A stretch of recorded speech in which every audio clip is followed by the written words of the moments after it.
Welcome back to the channel, guys. It's gonna look a little bit different today. I'm sitting in for our normal host. It's Steelers fan, y'all's favorite mod. I'm so excited for today, so we can get this sentencing going, so our families can get that closure. I'm so excited today. Give me a thumbs up if y'all can hear me.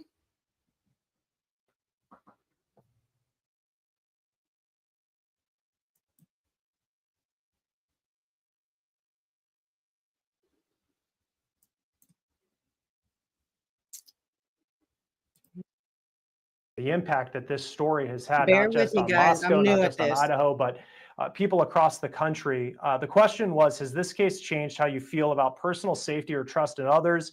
Yes, much more cautious. Everybody grab your coffee. It should be starting here in about and somewhat at 22%. Dr. Hendricks, we have a 7 question minutes from right Ann in there. Gibson. What is going Thank to you be in guys for Bryan that thumbs up, Kohberger's, letting me know that y'all can hear Bryan me. Kohberger going to be able to Like have I said, in his cell? it's gonna look a little bit different today. I'm stepping in for Danny. His clothing, a set of sheets for his bed, some commissary items. I'm not sure how much. First off, as everybody's rolling in, I just want to thank everybody that supports my husband, who jumps on every day and puts numerous of hours into all these cases for these victims and the victim's family. I appreciate every single one of y'all. Thank y'all so much. Welcome, everybody. It's a little bit different. Normally, I'm telling y'all welcome via the screen and the texting, but I'm excited to be here with y'all on the other side. I'm just waiting for this to stop. Oh, here comes my guest. When you're ready, just give me a thumbs up. I was just about to say, I should have someone popping in here soon. I'm excited.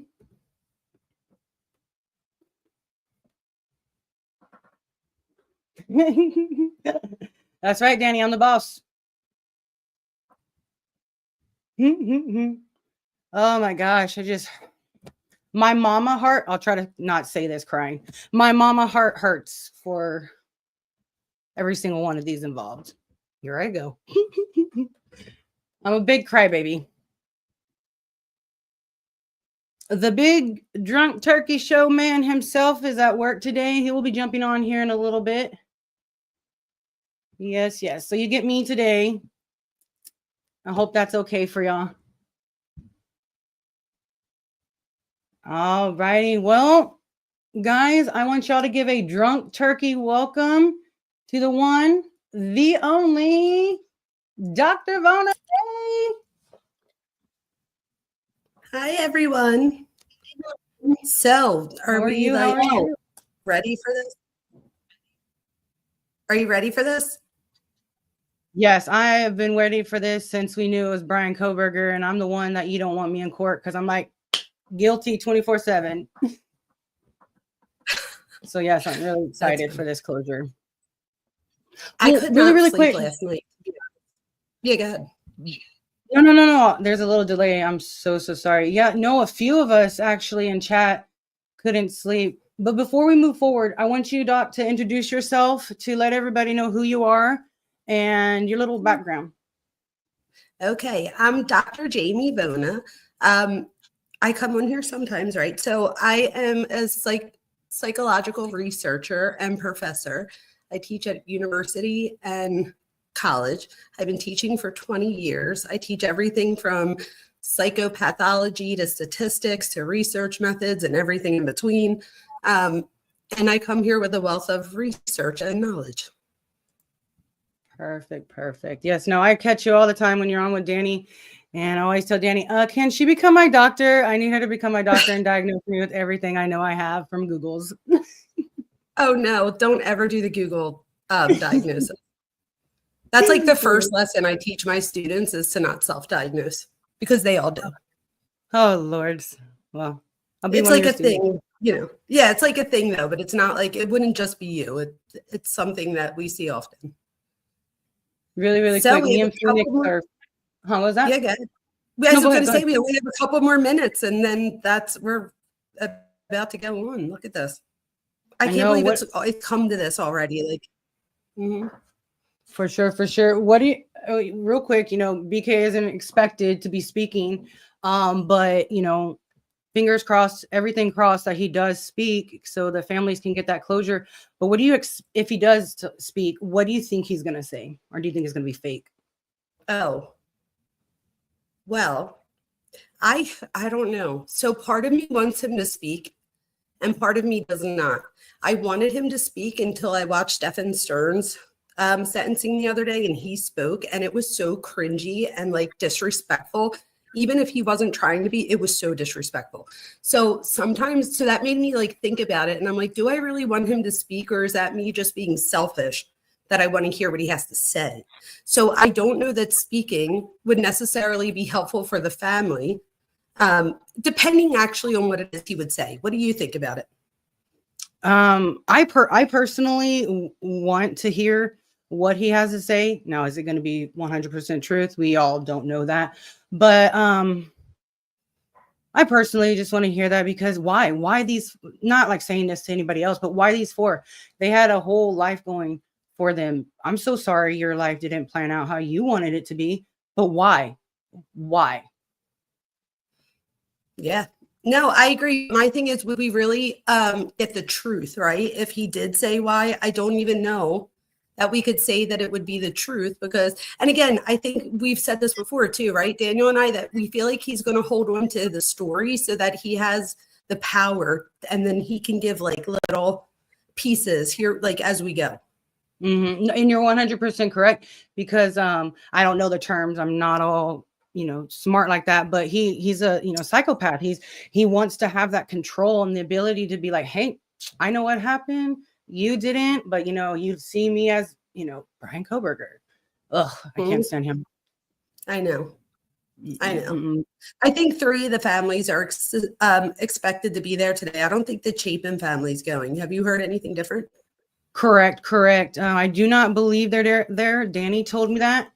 But I'm more of the back guys, and I do the chat.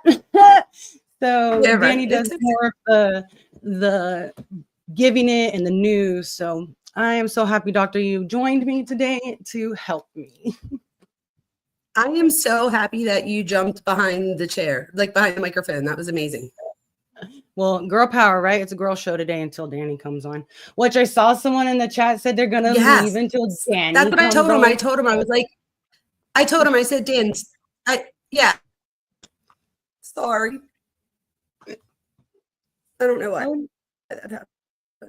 No worries, you froze. Well, we will deal with it. No worries. There you go. I didn't turn off my internet. My bad. No, you're good. All righty, I think we're getting close to it. I actually called the courthouse when they said that he I sure did, and they gave you a message to email. You best believe I was in there, and I was like, oh no, calling on all different phones I had, waiting, emailing. Oh no, Doc, you froze. Oh, wow. So did you find anything out? No, I didn't. They didn't. It basically was saying, if this is for the Bryan Kohberger case. I don't know why it did that. You're good. I can still hear you. They said, if this is for the Bryan Kohberger case, you all emails, we will not be taking phone calls for the Kohberger. But if you have court, please call this number. I almost wanted to call that number.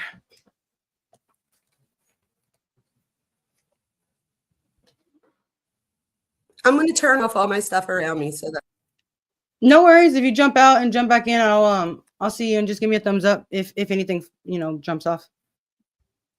Oh, right. There you are. If it goes out again, I will. No worries. Now, earlier, you know, I was breaking, you know, interrupting you a little bit, but you were talking about, you know, how you couldn't sleep. What were your thoughts like today? What do you want to see?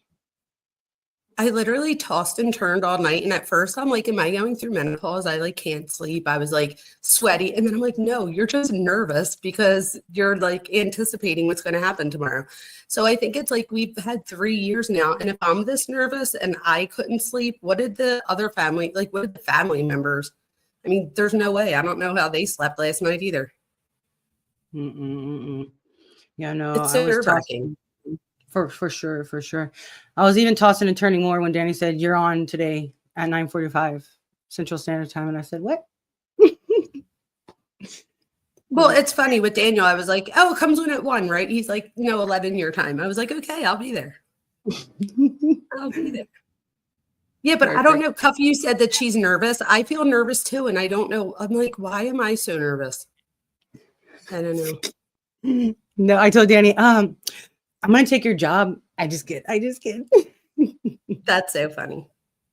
Right? You better. Oh, that's what I was going to say. I told him earlier. I was like, "Will you stop worrying? We both gave birth. We're good. We could go live. We got this." I always Once tell you give everybody, birth- yeah, once you when give or- birth, you can do anything. well, see, I took the easy way out. I got a C-section, so So did I, but that counts. Oh, okay. Yeah. I had 2 of them too. Yeah, that counts. No offense to whoever had any like emergency crazy C-sections. You know, I got to pick my day, and Oh, I had an everything- emergency one, the first one, oh, and then the second one I picked it. perfect. Oh, it's 11:03. I know. Do you want to hear them talk a little bit? Sure, let's see what they have to say. Alrighty, let me know if it's too loud, guys, so I can adjust. Media coverage, 4%. The answer there, That's more good. than 5,000 of you weighing in on that, which we really appreciate. Mark, another question coming in from Kellen on this one. Can the judge make him answer any questions, i.e. motive? No, the Fifth Amendment right against self-incrimination extends throughout the entire process from questioning by the police all the way through the trial and the sentencing. As satisfying as it would be for us to have the judge say, "Mr. Kohberger, I want you to tell us why you did it." And the judge can ask. It would be unusual, by the way, for the judge to ask. Typically, the judge will say, "Is there anything the defendant wants to say?" But we have no way of compelling him to do that. We, meaning the legal system, has no way of compelling him to do that.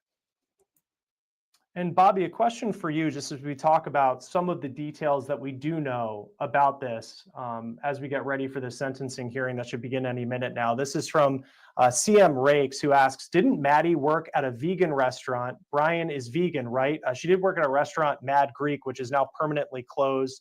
I know Anjanette has said that there's no evidence that BK ever went there, but to the point of trying to figure out why and the connection and the motive. And we talked about this a little bit before, but to you at this point, ahead of this gag order being lifted and more information coming out, what just stands out to you about some of the biggest questions in this case and some of the evidence that you want to see that we haven't learned about yet? Well, I think, Chris, you've hit on one right there. I believe he was at that restaurant. I know there's been nothing publicly stated, and we may, even in the file, may not have it, but even if it's not there, I have to believe that he was present at that restaurant at some point. She was on. Someone said Ford is on. Social media posts were there at work. They said it's on already? Yeah, I don't know if. Yeah, maybe, I don't know. Spent concerned about Sorry if y'all hear Rogie. most of the homicides I investigated. Yeah, I was just reading the chat and they said it was on. Not in the statute. We did not have to prove why somebody did something. And particularly in vicious crimes like this that have no sense to them, carried out by a psychopath, the reason why is never going. Oh, someone said false alarm. Oh my God. I was Oh like, my gosh. Danny, 911. I don't know what I'm doing. I'm just kidding. They said that it started, but they need 5 more minutes. Oh, okay. Guys, So are we're gonna good. give me all my face all red because I was So wait, sad why about we have a pause? What do you think about the connection with? Because I've read the book, the latest book, like 4 times now. I did Mhm. not realize how big the book was until I saw Daniel reading it because I have the audiobook and I was like, oh my gosh, that's a pretty big book to have read it 4 times. But in the book, they say that that's where they think that they met. Is that Mad Greek? So what do you think? at the restaurant, just to confirm that I got that correct. That's Yes, how that- he found He out went that- in there, right? He went in there and he saw her, and apparently he asked her out. As far as according to the book, and she turned him down. But she has a boyfriend. But that's what the book says. So what do you think about that?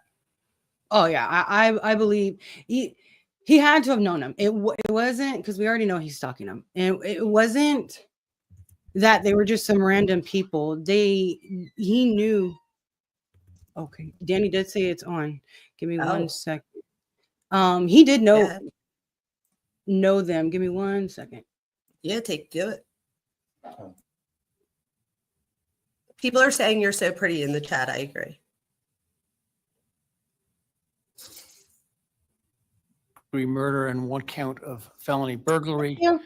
In exchange, glasses. the parties stipulated to recommend a sentence, burglary 10 years fixed on each of the 4 counts, first-degree murder, life fixed. The parties waived pre-sentence investigation. To my understanding, neither party submitted a sentencing memorandum or other materials for the court.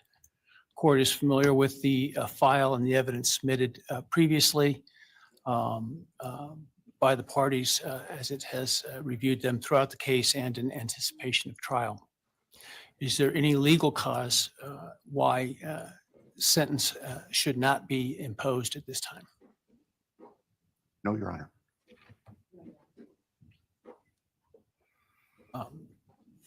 Does the state, before impact statements and arguments, wish to present evidence today? Your Honor, the state does not intend to present evidence in a documentary sense. We have provided the court through the clerk with photographs that we would like to use during the course of our sentencing argument. Sure. All right. Thank you. But no testimony other than impact statements? That's correct, Your Honor. All right. So with that, let's start with then impact statements. Ms. Jennings will be introducing And my understanding, just so I'm clear, I indicated through the trial court administrator that we need to see if any of the victims wish to have the camera not running and audio only. And my understanding is all of them indicated they are fine with the video. Is that correct? Yes, Your Honor, that's correct. All right, very well. Go ahead. Your Honor, the first, and we're taking these in the order, victim impact statements in the order that the charges were listed in the indictment. The first charge being burglary. So we will have Bethany Funke's statement, and she has asked that her friend Emily Allant read that statement. All right, any objection to that? All right, very well.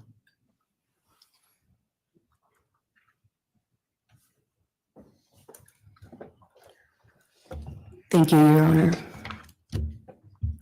I'll be speaking on behalf of Bethany, and so, yeah, here it reads.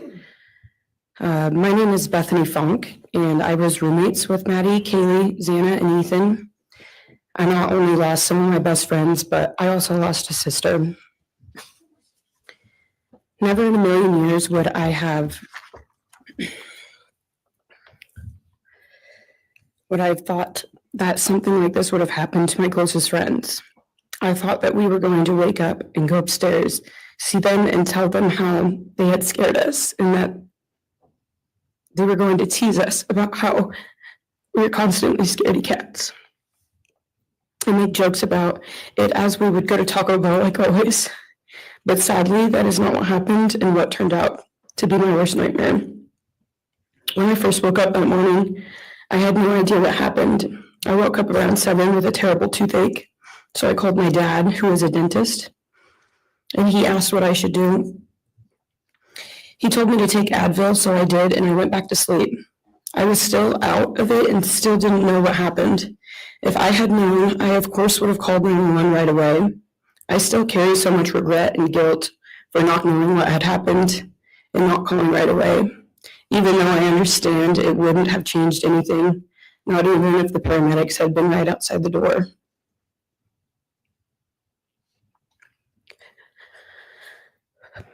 I was so frantic that morning and scared to death, not knowing what had happened. And when I made the 911 call, I couldn't even get out the words. And from then on, I don't remember a thing. It was like my brain wiped that whole memory. That was the worst day of my life. And I know it always will be.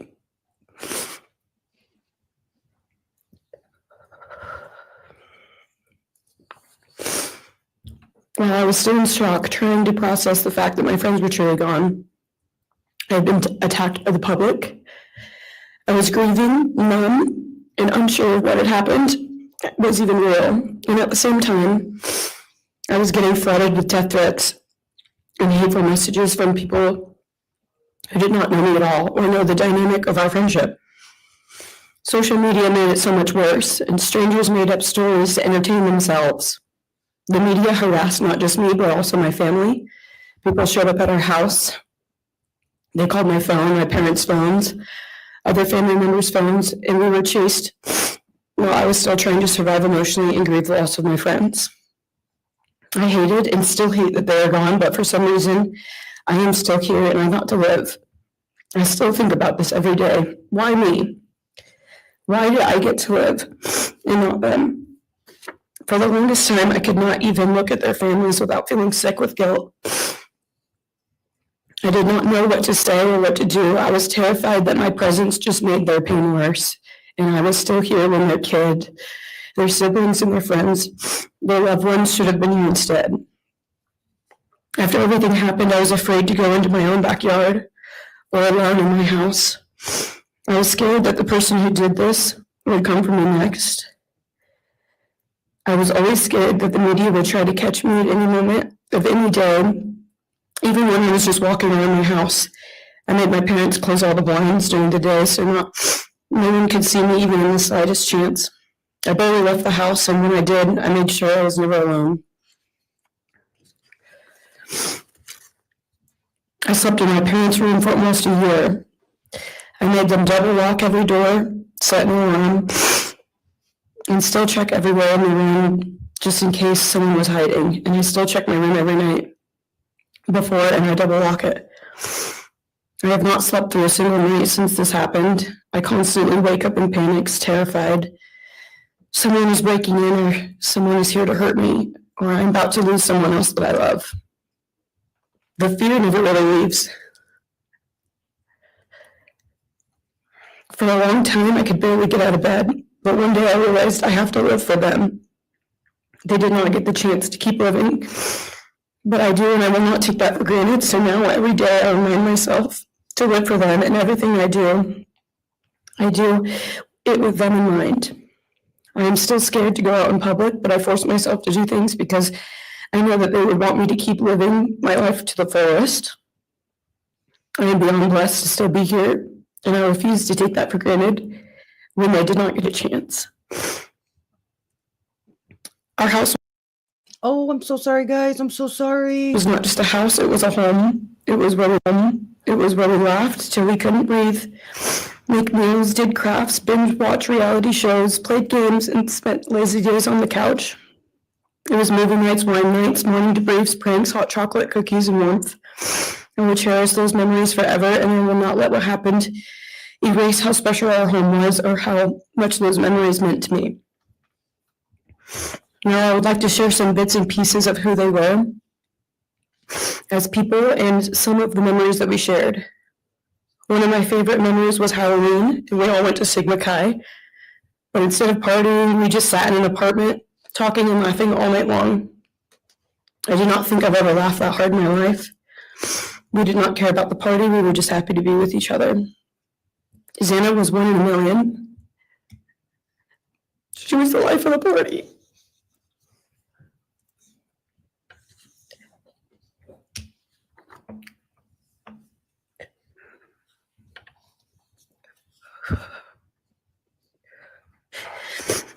But she was also the kindest and funniest person I knew. Everyone loved her because she made everyone feel so loved. She was just someone you always wanted to be around, no matter the circumstance. One of my favorite days with Xana was when she laid on the couch. When we laid on the couch together all day, watching movies and snacking. And when she, Maddie, and I would go and get margaritas, chips, and salsa, she would also light up a room with her presence alone. Kaylee had the most beautiful, radiant smile, and she was so kind, but also one of the funniest people I've ever known. She loved playing little pranks, and she always had us laughing so hard that we could not breathe. She was so full of energy and life. I really believe that she could have ruled the world if she wanted to, and she would have been America's sweetheart. Ethan was the sweetest, most genuine guy. He was always smiling and always making other people smile too. Ethan was the kind of person you wanted around. He was so kind and easy to talk to, and just so fun. And the way he cared for Xana was truly something to admire. And really was proof that storybook love and true romances really do exist. It was not only obvious to me, but everyone that was around Ethan and Xana that they were absolute soulmates. Maddie was not only one of my best friends, but she was the older sister I would have always wanted. There was no one I looked up to or admired more than Maddie. She was truly a ray of sunshine, and everyone was drawn to her. She was so kind, loving, funny, fun, and passionate. She had the sweetest soul and wanted nothing but the best for everyone, and to love and show love to everyone. She took me under her wing and always made me feel so safe and included, and above all, loved and valued. She never failed to make me laugh or put a smile on my face. Still to this day, I am beyond grateful that she chose me to be her sorority little, and I thank God every day that I not only got to know her, but had her as one of my best friends. Honestly, I cannot pinpoint one favorite memory with Maddie because I have so many, and this would be a very long read if I did. But if some little memories with her that I cherish is when the two of us made a nice dinner and split some wine, or when we would binge watch Jersey Shore or Summer House. When we came up with a whole dance routine on Halloween and danced and sang all night, like no one was watching. All the late night walks home from going out, and just little shopping trips and so much more. I am beyond blessed that I had the chance to know each and every one of them. They changed my life in ways I would have never put into words. I hope that they are remembered for who they are and not what happened to them, because who they are were so beautiful, and they deserve to be remembered in the highest way. My heart breaks every time I go to text one of them or how badly I wish I could see and hang out with them. And then I remember I cannot. I will never be able to again. But I still talk to them in my prayers every single night, and I always will. I wish more than anything I could hug them one last time. And I wish I could tell them how much I love them. And even though I cannot, I still tell them every night. I will keep living for them as long as I am lucky enough to still be here. And we're all truly one of a kind. And they will be in our hearts forever and always. Thank you. And please convey to Bethany my appreciation for her courage, and I hope that she heals. Next is Dylan Mortensen. We're asking for some accommodations for Ms. Mortensen and that she be allowed to sit in my seat. Sure.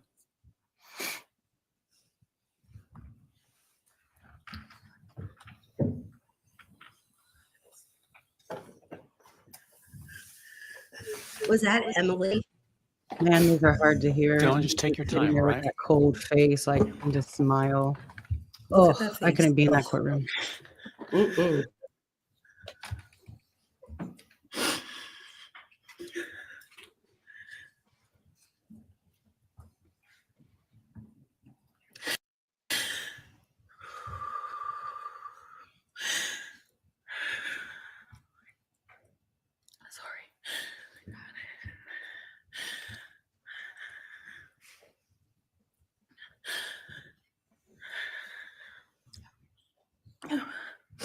Thank you, Your Honor. What happened that night changed everything. Because of him, four beautiful, genuine, compassionate people were taken from this world for no reason.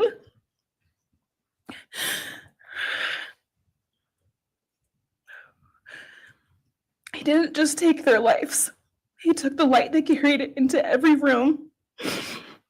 He took away how they made everyone feel safe, loved, and full of joy. He took away the ability for me to tell him that I love him and I'm so proud of them. He took away who they were becoming and the futures they were going to have.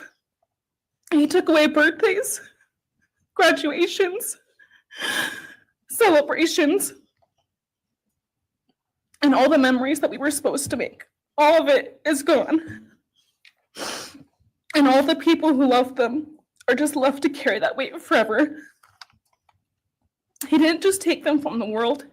He took them from me, my friends, my people who felt like my home, the people I looked up to and adored more than anyone.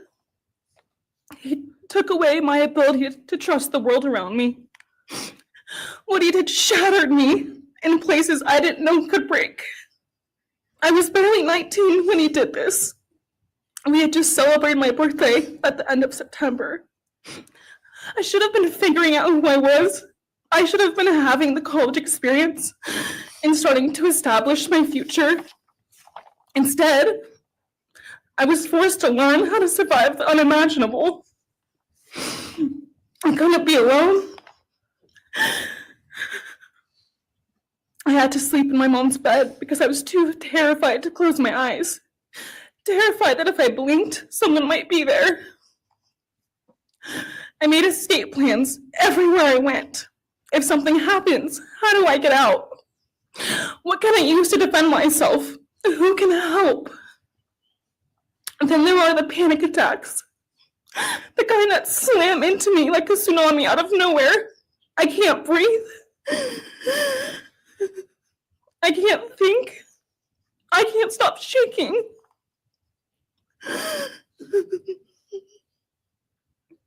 All I can do is scream because the emotional pain and the grief is too much to handle. My chest feels like it's caving in. Sometimes I drop to the floor with my heart racing, convinced something is very wrong. It's far beyond anxiety. It's my body reliving everything over and over again. My nervous system never got the message that it is over, and it won't let me forget what he did to them. People call me strong. They say I'm a survivor, but they don't see what my new reality looks like. They don't see the panic attacks, the hypervigilance, the exhaustion, the way I scan every room I enter, the way I flinch at sudden sounds.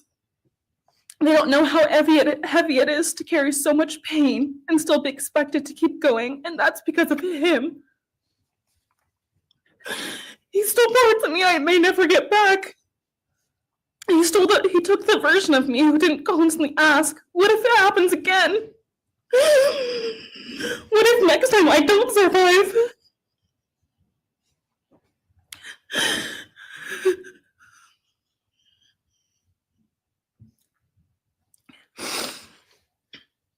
He may have shattered parts of me, but I'm still putting myself back together. Piece by piece, I'm learning how to live in this new version of life. It is not easy. It hurts, but I'm still trying. Still trying, and I'm not trying just for me. I'm trying for them, my friends. About a year ago, I had a dream about them. I got to say goodbye. I told them I won't be able to see you again, so I need to tell you goodbye. They all kept asking why, and all I could say was, I can't tell you, but I have to. When I woke up, I felt shattered and heartbroken, but also strangely grateful. Like maybe in some way that dream gave us the goodbye we never got. Still, no dream can replace them, and no goodbye will ever feel finished. He is a hollow vessel, something less than human. A body without empathy, without remorse. He chose destruction. He chose evil. He feels nothing. He tried to take everything from me. My friends, my safety, my identity, my future. He took their lives, but I will continue trying to be like them to make them proud. Living is how I honor them. Speaking today is to help me find some sort of justice for them. And I will never let him take that from me. He may have taken so much from me, but he will never get to take my voice. He will never take the memories I had with them. He will never erase the love we shared, the laughs we had, or the way they made me feel seen and whole. Those things are mine. They are sacred, and he will never touch them. I get to feel sadness. I get to feel rage. I get to feel joy even when it's hard. I get to feel love even when it hurts. I get to live. And while I will still live with this pain, at least I get to live my life. He will stay here, empty, forgotten, and powerless. Jill, thank you so much for your courage. I appreciate it. Oh, that one was hard to get through. He looks like bothered. Right? I don't want to be here. You're telling me something I already know. Next, we have members from the Madison Mogen family. First would be Scott Laramie, Madison Mogen's stepfather. Is that volume good? Does it help with it? Yes, it's perfect. I'm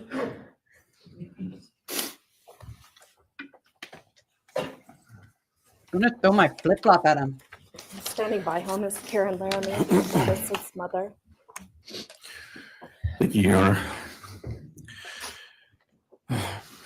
My name is Scott Laramie. I'm Maddie Mogen's stepfather and the husband of Maddie's mother, Karen Laramie. I will read this victim impact statement on behalf of Karen and myself. Maddie was our gift of life, our purpose, and our hope. Maddie quickly became Karen's joy, identity, and purpose in life.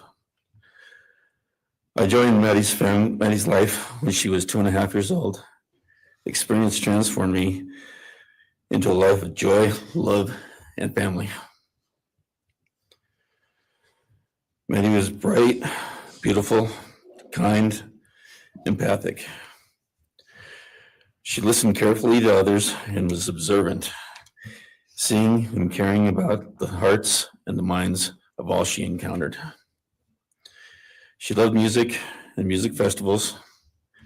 She had a wonderful sense of humor. She excelled in school. She was an easy child to raise, almost never requiring discipline, and almost always giving us parental joy.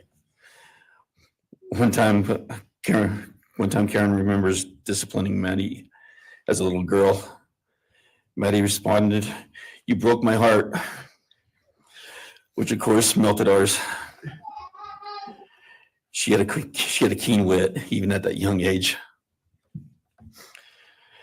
As she transitioned into teenage years, she prioritized us and extended family over many of the distractions that capture teenagers.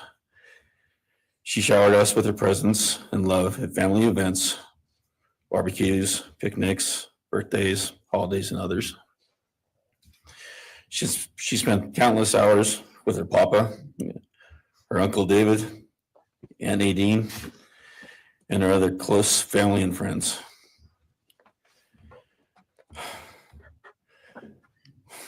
This world was a better place with her in it. As she reached adulthood, Maddie applied her studies to be a marketing professional, entering into an internship at Payne West, and started planning her professional future. As with all things, she involved Karen and myself in the joy of her journey.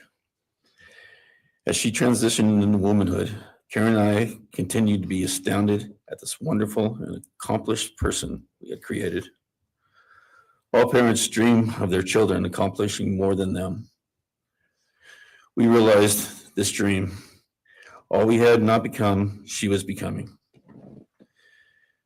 Karen and I are ordinary people, but we lived extraordinary lives because we had Maddie. Maddie was taken senselessly and brutally, in a sudden act of evil. She was taken along with the young, promising, and bright lives of Kaylee, Xana, and Ethan. First, we felt disbelief. Next, we felt disorientation. Then we felt grief overcome us. Our grief has compounded even more for the Goncalves, Kernodle, and Chapin families. We speak of hope and healing, and we do have hope and some healing. But the vast emotional wound will never fully heal. Since Maddie's loss, there's emptiness in our hearts, home, and family, an endless void. After losing her mother in a car crash, Karen took years to grieve and recover. The feeling that her life with Maddie and Abe was perfect helped her to start to heal. Now, this is no longer perfect. After Maddie's loss, Karen felt like she was spinning out, emotionally collapsing into anxiety and depression. She sometimes asks, how am I supposed to go on when I've lost my favorite person in the world? I felt the same, and we continue to struggle. The loss of Maddie has impacted so many beyond our family. Her second family is her sorority sisters who grieve alongside us. She has so many close friends who suffer from her loss. We will continue to be, her loss will continue to be felt by the Vandal community, including Vandal Solutions on campus, where she volunteered her time for others.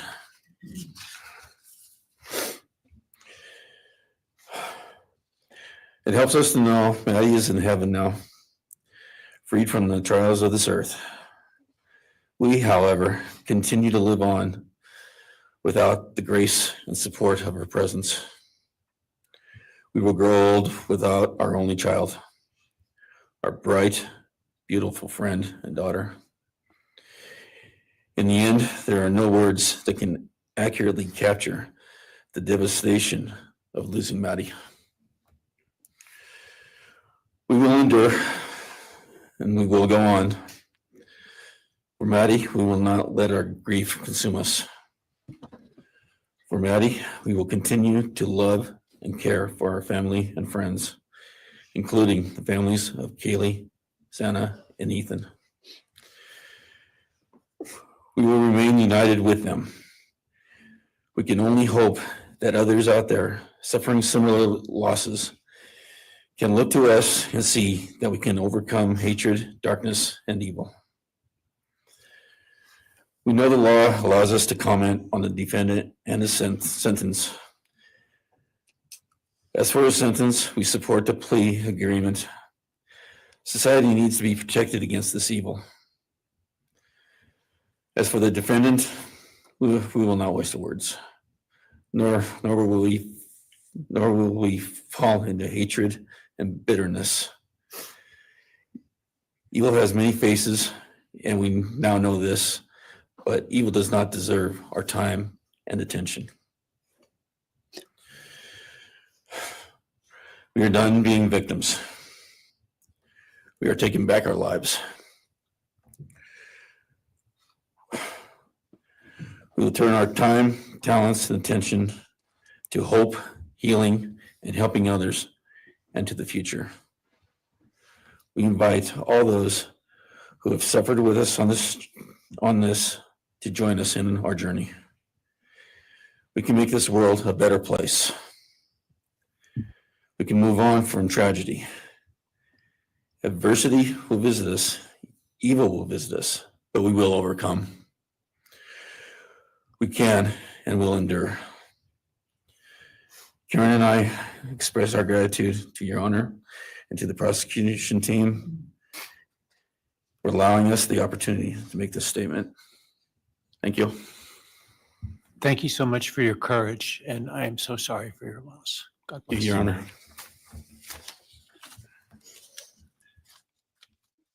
Oh my gosh. I've been taking my notes. Mind you, Why your did- notes are probably better. Yeah, why does he keep nodding? Our laugh, like, did you see where he laughed at evil? He went, Yes, that oh, so he's creepy. lucky I'm not in there with flip flops right now. Your Honor, this is Leander James. He's the attorney for the Mogen family and victim advocate. He'll be reading a statement for Karen Laramie. Xana. May it please the court, counsel. My name is Leander James. I am the pro bono counsel for Karen and Scott Laramie. Karen has asked me to read this statement into the record. I thank my husband, Scott, for his statement, his courage, and his unending love and support during this dark time. While words are inadequate to capture the impact of this horrific crime on our family, he expressed it as best anyone could. For Maddie's sake, I will add my supplement statement that incorporates additional impact in the context of my extended family. I am grateful to Maddie's great uncle, Bryan Kohberger, for assisting me with the difficult task of putting our pain into words. For me and my extended family, Maddie was our hope and our light. Her beauty, both outside and in, shone its light upon everyone with whom she came in contact. Her beauty, she carried that hope and light into the future for our entire family. We have memories of our Maddie and grief and pain at her being taken from our presence. Any one of us would have given our own light to have been outshone by hers. We now look to our Creator to know that her light continues where we look to see her in His presence. Those who commit evil for their own twisted gains and purposes truly defile the efforts and sacrifices of mothers, fathers, families, teachers, clergy, public servants, service members, and all those who commit themselves to the greater good, freedoms, and the future light of our nation. Condemnation falls heavily upon those who squandered the lives of our future hopes and dreams. Some may offer forgiveness for what the defendant has done. However, we cannot at this time, or perhaps ever, nor will we ask for mercy for what he has done. His acts are too heinous. The agony and grief he has caused, too great. But we will waste no further words or thoughts on him. For Maddie's sake, we will move on. We will do our best to carry Maddie's light into this world and make it a better place. I thank the court and the prosecution for allowing me the opportunity to make my statement. And I thank all those who have and will support my family and the families of Kaylee, Xana, and Ethan. Thank you. Thank you. Thank you, Mrs. Laramie. Appreciate it.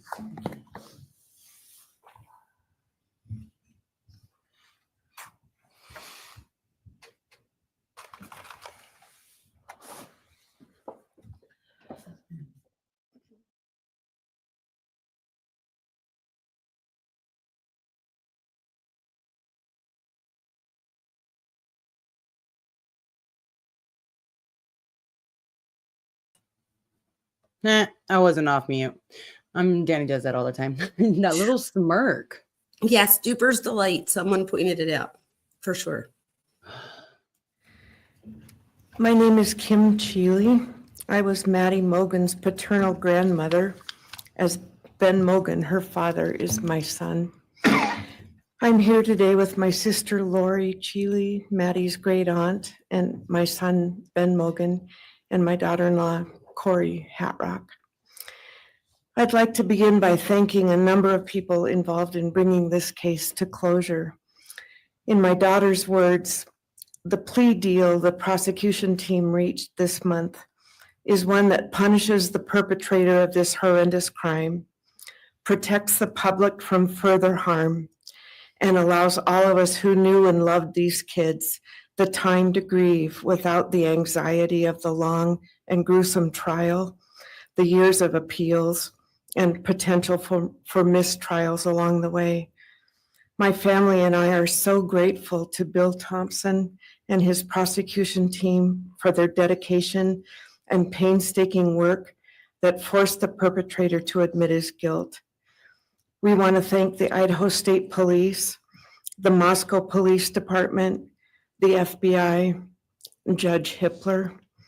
We'd also like to thank the University of Idaho officials who have treated the families of the victims with such dignity and kindness, and who have honored the 4 victims beautifully.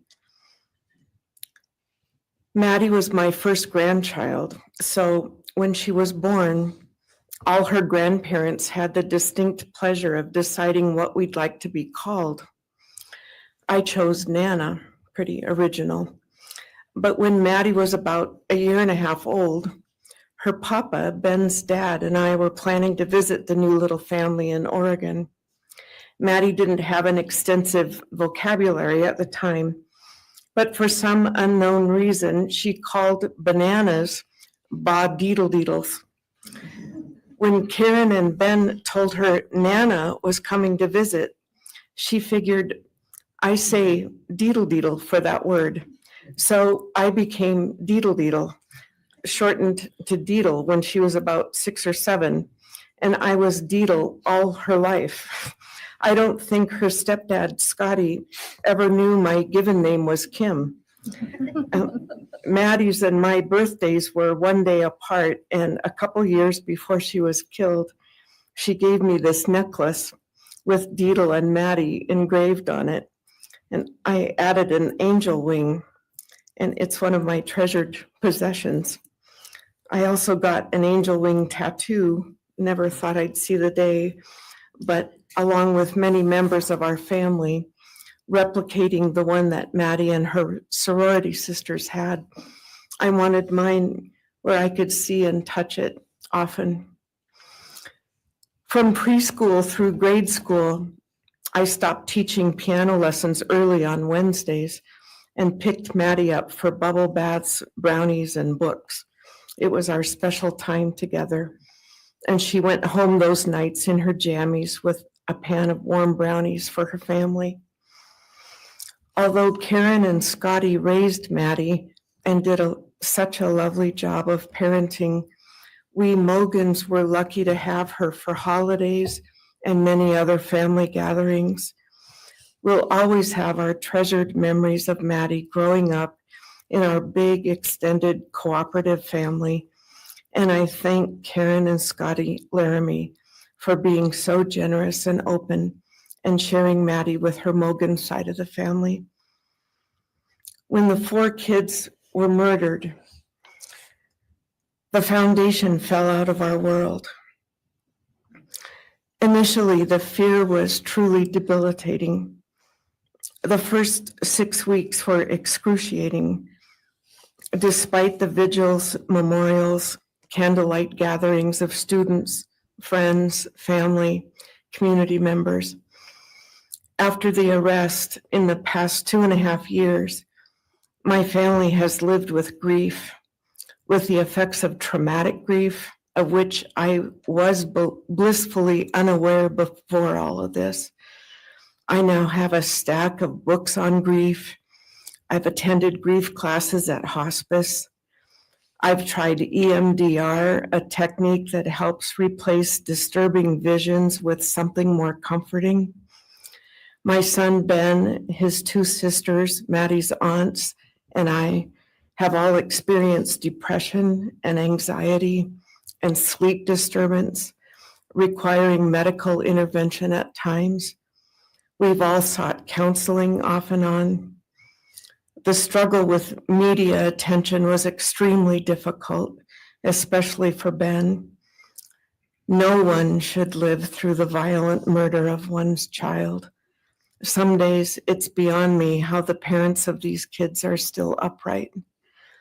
I'm thankful for the strong families and communities that are supporting the survivors. At the time, I could think of only two blessings surrounding the horrific murders. One was that Ben was living with my partner Tom and me at the time, and that we could support each other emotionally through it all. Sadly, Tom died a year ago of a rare brain cancer, and he won't be here to see justice served. He was our family's rock, and we all miss him every day. A second blessing is that my mother died of COVID several months before the kids were killed, and she didn't have to live through the horror. It was difficult to identify blessings. So we've all lost our dear child and a future with her. I ache for the loss of the dreams that she and her true love, Jake, held. And my heart goes out to Karen and Scotty and your side of Maddie's family. You've had more than your share of loss. My heart aches for the kids' roommates and the families of the other victims, and also the family of the perpetrator.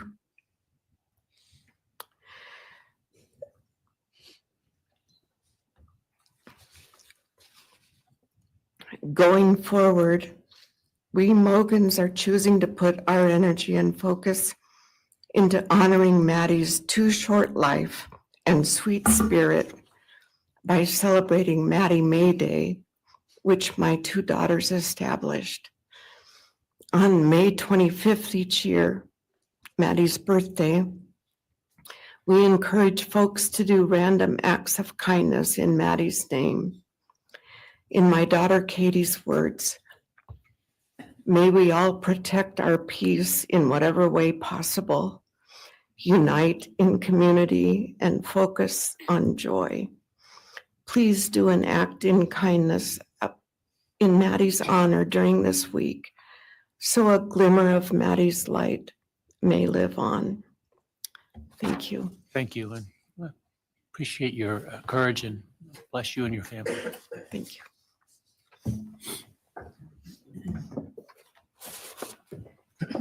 Now is Ben Mogen, Maddie Mogen's father.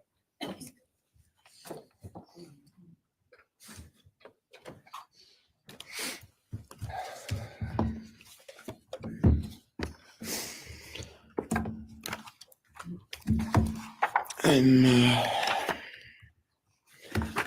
Benjamin Mogen. I'm Maddie's dad. And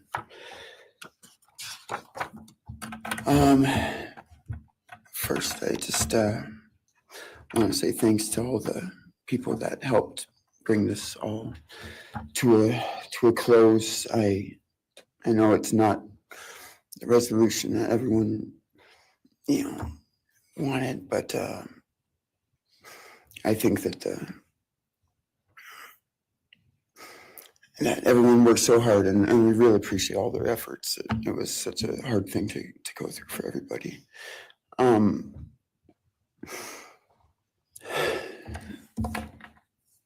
Maddie was my only child that I ever had. She's the only great thing I ever really did, and the only thing I was really ever proud of. And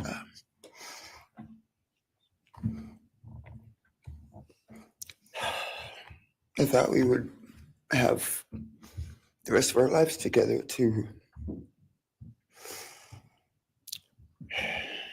be together and to know each other, and I took for granted the times, she was in college, and I thought, oh, well, we'll have the rest of our lives to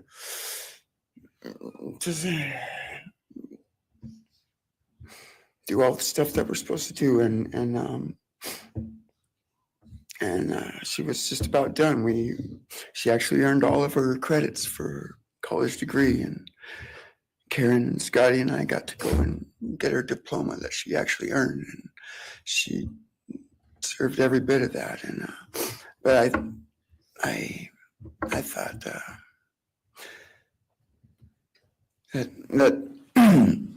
that was going to be just the beginning of a long life together, and we never got that. Karen and Scotty did such a great job raising her after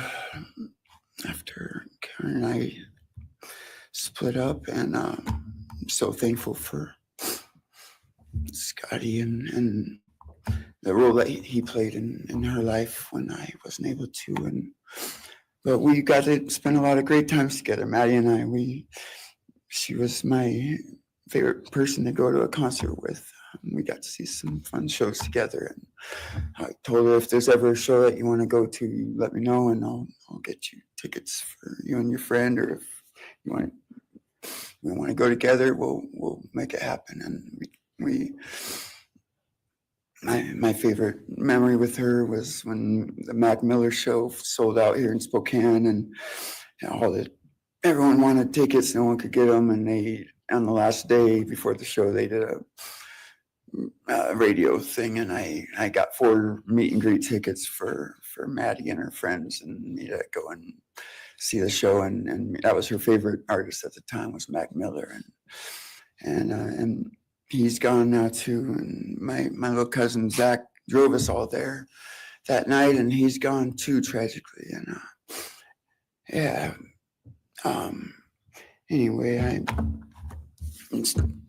the last thing that she ever wrote to me was this Father's Day card, and I'm so glad I still have it.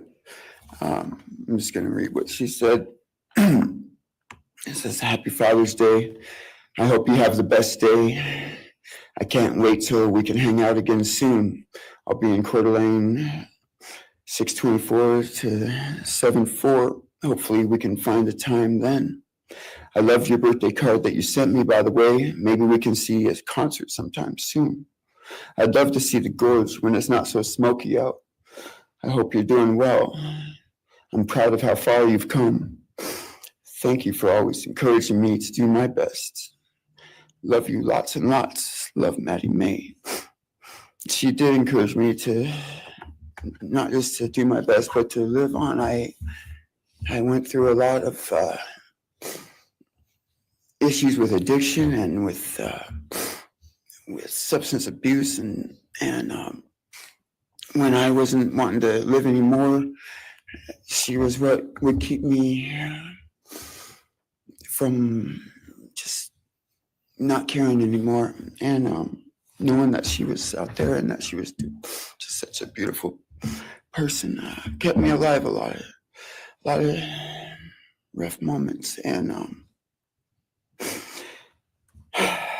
I'm so glad that she was able to meet Jake. He was the only one that actually ever got to take her to the gorge. They went and saw Watershed together, and yeah, they had a heck of a time. I'm glad she got to. That's a really special place for me, and she always wanted to work out there with me in the summer sometime. And she never got to, but at least she got to see it once with Jake. He was such a great guy. He is such a great guy. And I really wanted to see what a future with them would have looked like. I'll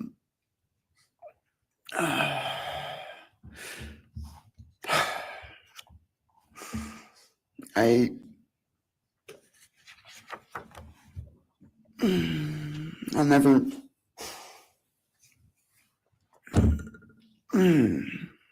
be able to replace her. I wrote a bunch of stuff. I just don't know what to say right now. I just miss her so much, and I just love her more than anything. And it shouldn't have happened. And a death sentence is one thing. You know when it's going to happen, and it's going to be all gentle and stuff. But life without parole with a room building full of people that all just want you to not be around anymore, and winking at every morning, not knowing if that's the day they're going to pull your card. I mean, it's not a very nice sentence either. So, you know, I don't know. I just love you, Maddie, and I wish you were still here. Thank you so much.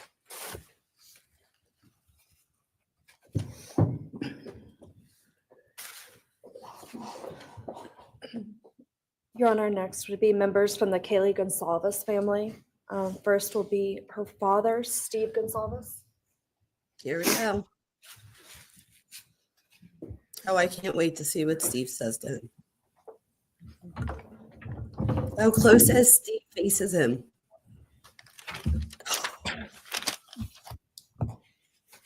Yes. Today, we are here to finish what you started. Today, you've lost control. Today, we are here to prove to the world that you picked the wrong families. The wrong state, the wrong police officers, the wrong community. You tried to break our community apart. You tried to plant fear. You tried to divide us. You failed. Instead, your actions have united everyone in their disgust for you. I just learned from these lead investigators, to their shock, they worked in an investigation and actually worked with Pennsylvania police officers and the federal FBI. You united everyone. Everyone was united after you. None of us are divided. We are united in our disgust and our love for these children. Today you have no name. Because when this all started, we all came together and we said, let's stop even talking about his name and just use initials.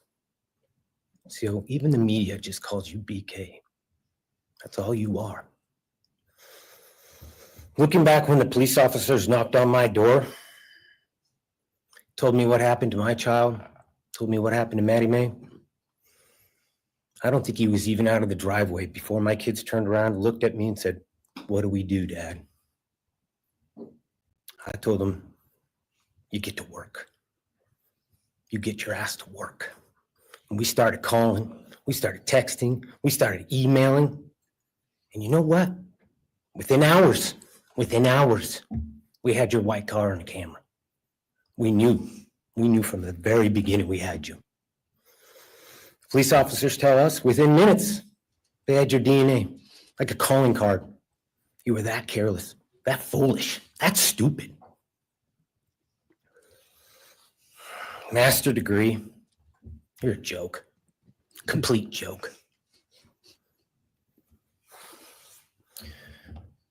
But we took this disaster and we did what we could.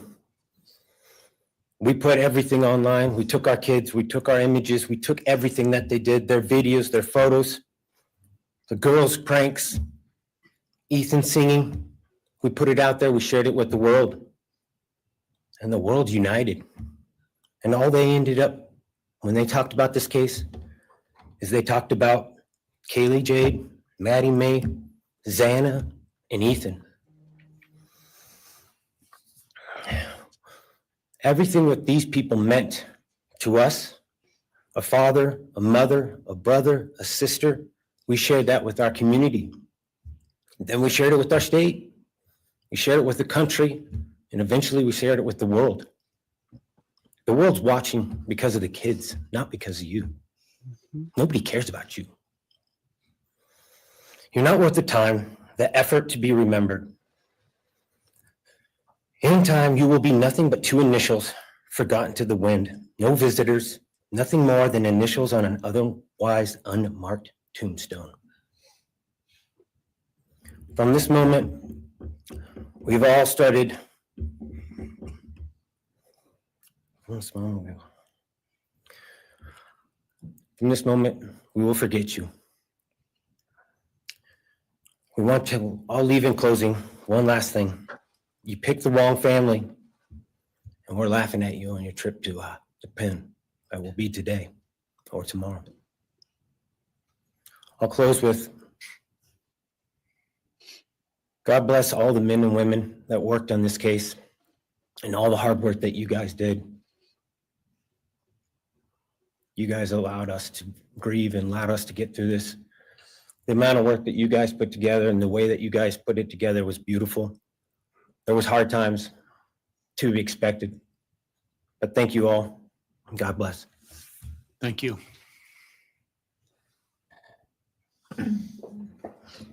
That was so powerful. Stephen Gonzalez, Yes. Kaylee's brother.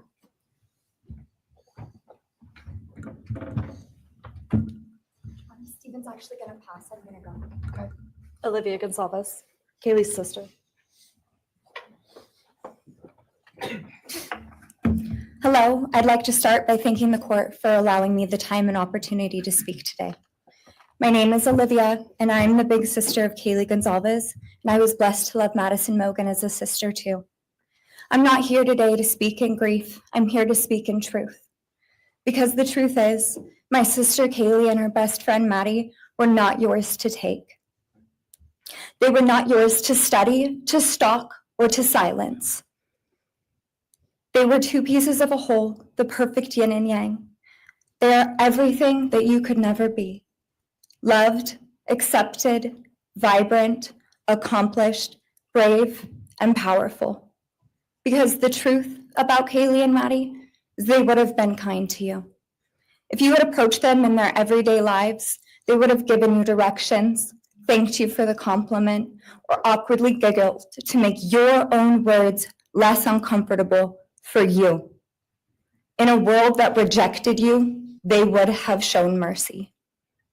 Because the truth is, I'm angry. Every day I'm angry. I'm left shouting at the inside of my own head everything I wish I could say to you. The truth about me is when I heard the news, I didn't cry. I listened for them. I promised them I would, that I would fight for them, that I would show up no matter what it cost me. I swore I'd never let them feel alone. Because you see, I've always been their heavyweight. I've always been the one to fight the battles they didn't feel ready to fight themselves. All it ever took was a call, and they knew I would handle it for them, no matter the time, no matter the cost. They could wave their white flag because they knew I would never back down, not for them, and not even death could change that. Somewhere along the line, I started to think about what I would say to them if I was given just one last chance. If I could gather enough heartbreak or love or sacrifice or whatever it took to get just one message across, what would I say? Throughout this entire process, I've written my feelings down at every moment, my wishes, my love, my denial, my anger. And as one final act of love, I'd planned to read these thoughts, even jarring and discombobulating and not even making sense. Because for me, that was true love. As bare and as naked as it could be, not laced in pretty words or dressed for the occasion, but written through bleary eyes at 2 a.m. with clenched fists, angry at this reality. My true final act of love was to continue on without them, for them. That dream to read aloud my love to them, to bring meaning through pain, was the latest blow in realizing you don't deserve it. And Kaylee and Maddie don't need it. Kaylee and Maddie have always known my love, and they would never ask me to prove it by further victimizing myself to a defendant who has shown no guilt, no remorse, no apprehension. They would say to me, why would you give the satisfaction of showing vulnerability now? You promised you would never back down. And for that clarity, I'm thankful. I won't stand here and give you what you want. I won't offer you tears. I won't offer you trembling. Disappointments like you thrive on pain, on fear, and on the illusion of power. And I won't feed your beast. Instead, I will call you what you are: sociopath, psychopath, murderer. I will ask the questions that reverberate violently in my own head, so loudly that I can't think straight most any day. Some of these might be familiar, so sit up straight when I talk to you. How was your life right before you murdered my sisters? Did you prepare for the crime before leaving your apartment? Please detail what you were thinking and feeling at this time. Why did you choose my sisters? Before making your move, did you approach my sisters? Detail what you were thinking and feeling. Before leaving their home, is there anything else you did? How does it feel to know the only thing you failed more miserably at than being a murderer is trying to be a rapper? Did you recently start shaving or manually pulling out your eyebrows? Why November 13th? Did you truly think your Amazon purchase was untraceable because you used a gift card? How do you find it enjoyable to stargaze with such a severe case of visual snow? Where is the murder weapon, the clothes you wore that night? What did you bring into the house with you? What was the second weapon you used on Kaylee? What were Kaylee's last words? Please describe in detail the level of anxiety you must have felt when you heard the Bearcat pull up to your family home on December 30th, 2022. Which do you regret more? Returning to the crime scene 5 hours later, or never, ever going back to Moscow, not even once, after stalking them there for months? If you were really smart, do you think you'd be here right now? What's it like needing this much attention just to feel real? You're terrified of being ordinary, aren't you? Do you feel anything at all? Or are you exactly what you always feared? Nothing. If you're so powerful, then why are you still hiding, defendant? You see, I'm here today as me. But who are you?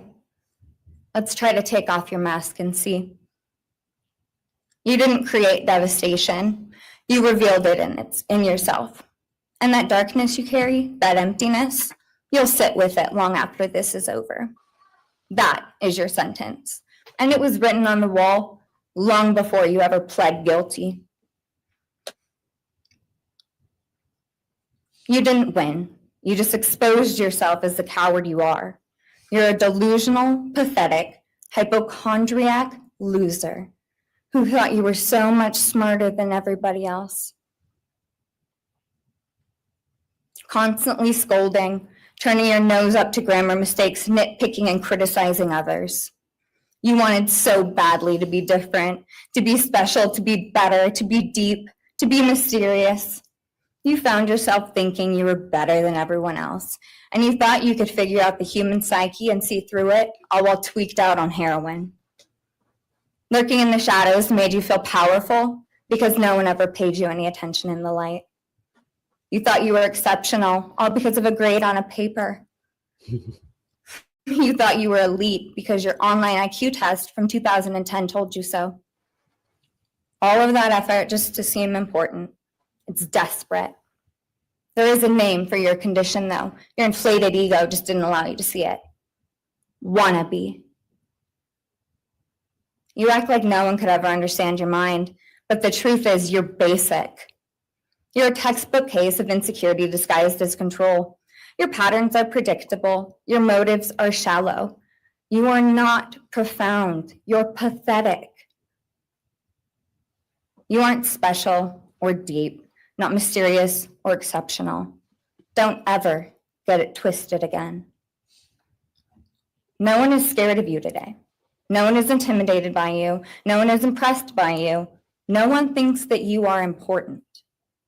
You orchestrated this like you thought you were God. Now look at you, begging a courtroom for scraps. You spent months preparing, and still all it took was my sister in a sheath.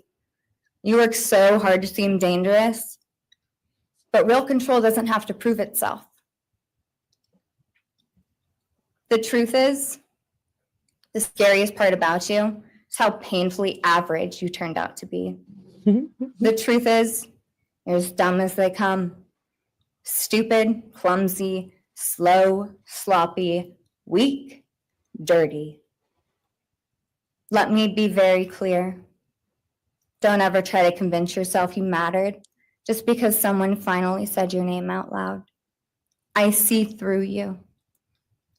You want the truth? Here's the one you'll hate the most. If you hadn't attacked them in their sleep, in the middle of the night, like a pedophile, Kaylee would have kicked your fucking ass. Thank you. Thank you.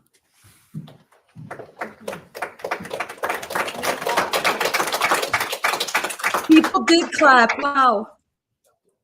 Yeah. That Dude, was that amazing. one. Yes. Yeah. That was amazing. He's got to That really feel was. like if he's feeling anything, it's a little bit like small right now. She called him a failed rapper. That was great. Oh, here we go. Here's Mama Bear.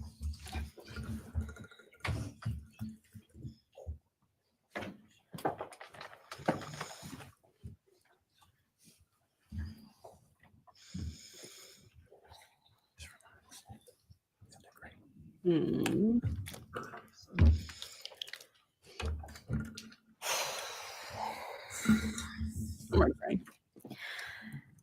Thank you, Your Honor.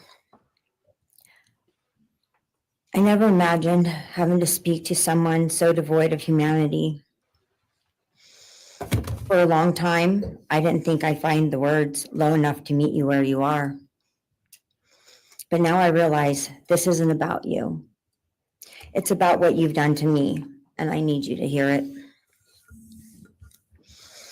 When you murdered my daughter, Kaylee J. Gonzalez, you didn't just take her life, you shattered others. You attacked what you could never be, and in doing so, you left a trail of devastation far beyond that house. You stole my peace. You've altered my every waking moment, every sleepless night, the way I view the world, people, safety, trust. It's all been changed by your cruelty. I no longer recognize parts of myself. Joy is harder to find. Laughter feels foreign. The world moves forward, but I'm suspended in a place of sorrow and rage. You've taken from me something that can never be restored. The grief sits with me every day, some days quietly, and other days so loud it drowns out everything else. The emotional toll you've inflicted on me is immeasurable. I live with a constant ache, with birthdays that are now memorials, with holidays that feel hollow, with empty chairs that scream louder than words ever could. I am forever changed. But for you, as a person working on a PhD in criminal justice, you really didn't think this one through. You're not that good. In fact, you're not that good at anything. You couldn't secure a job. You couldn't get along with others. You couldn't even get a female to look in your direction. All because you are pathetic. Now you're a joke in this courtroom. I wish I could crown you with a jester hat to complete your orange jumpsuit clown look. A dead killer doesn't kill again. So while I'm disappointed the firing squad won't get to take their shots at you, I'm confident that the men in prison will have their way with you in more ways than one. You will finally get what you wanted, physical touch. Just probably not how you were expecting it. See, you haven't beat the system. You've simply entered a new one, where the rules are cruel and the consequences will never end.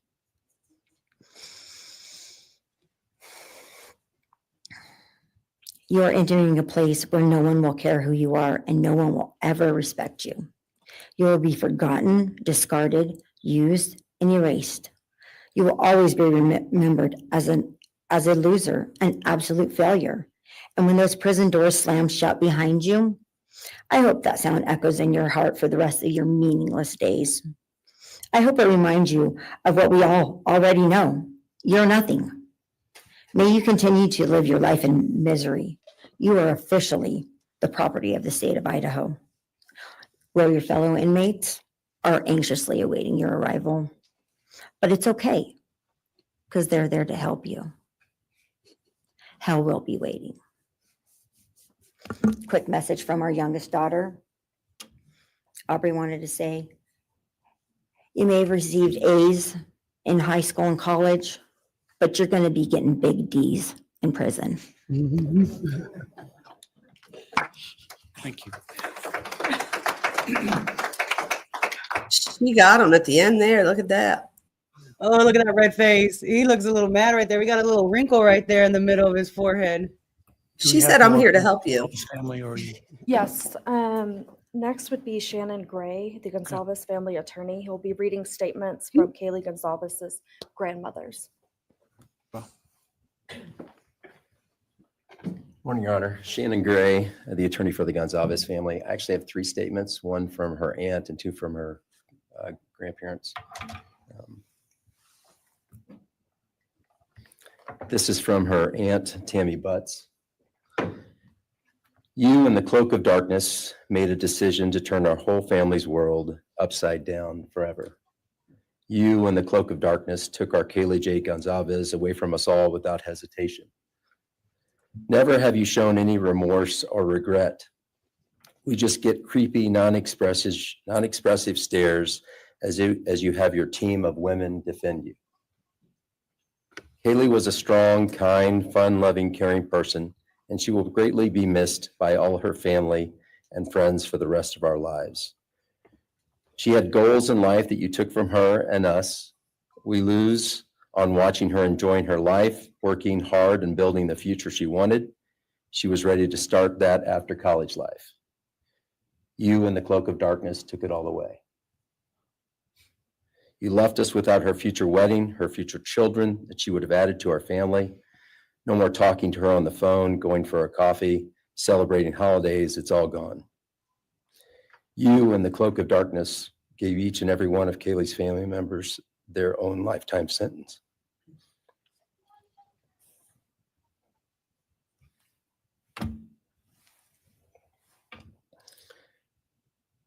You, in the cloak of darkness, also took our Maddie May from all of us.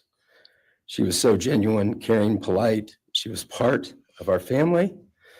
You came in, harmed our children that were younger women than you in their own beds.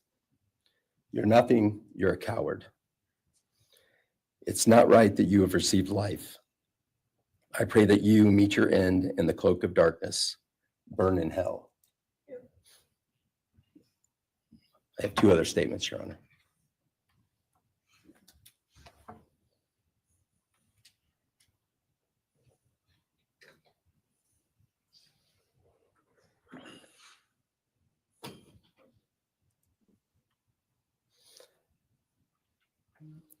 This is Linda Lucan's statement. This is Kaylee's grandmother. I really don't know how to address something so inhumane, but I will try. Nothing in the past 2.5 years has made any sense. All I get is you cowardly went into a home at night, filled with what I'm sure you thought was all sleeping girls, and went on a vicious killing spree for no other reason but to appease your demonic urges. You took my granddaughter Kaylee from us, plus 3 other beautiful lives.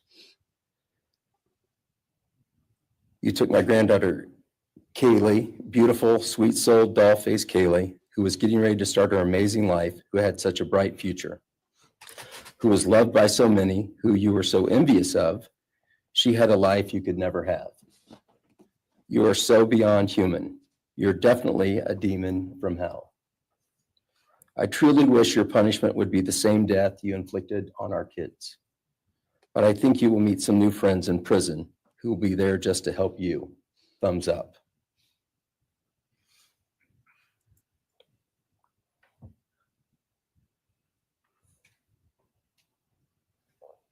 And I have one last statement, Your Honor. This is from Cheryl Gonzalez, Kaylee's other grandmother.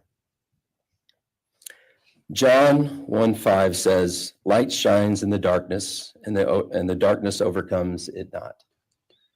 Somewhere in your life, some jealousy, envy, ego, something went dark. It pushed out all light until you became dark and evil. And when you saw my granddaughter and her friends, their light, because they have such a light, you couldn't stand it. Because the darkness in you could not stand the light in them. And so you decided to destroy it. Cowardly, you walked into their rooms in the dark and took their lives, hoping to get rid of your darkness. But you didn't. You failed. Because you know what was once a light shown only to their friends, families, and loved ones is now all over the world. Everyone sees it. Their smile, their beauty, their plans, everything they were and had.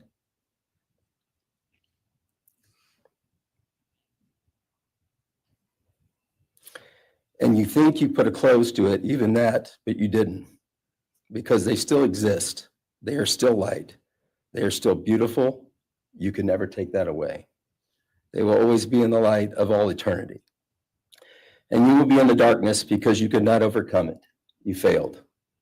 I want you to be gone, more than gone. I want you to be cast out. Cast out from my life, from my family, from this earth. I will not allow your hatred to penetrate into my own soul. You do not get that power. You are evil, and in the end, evil is eradicated. You didn't take Kaylee's light, you spread it into the world. Thank you, Your Honor. Thank you.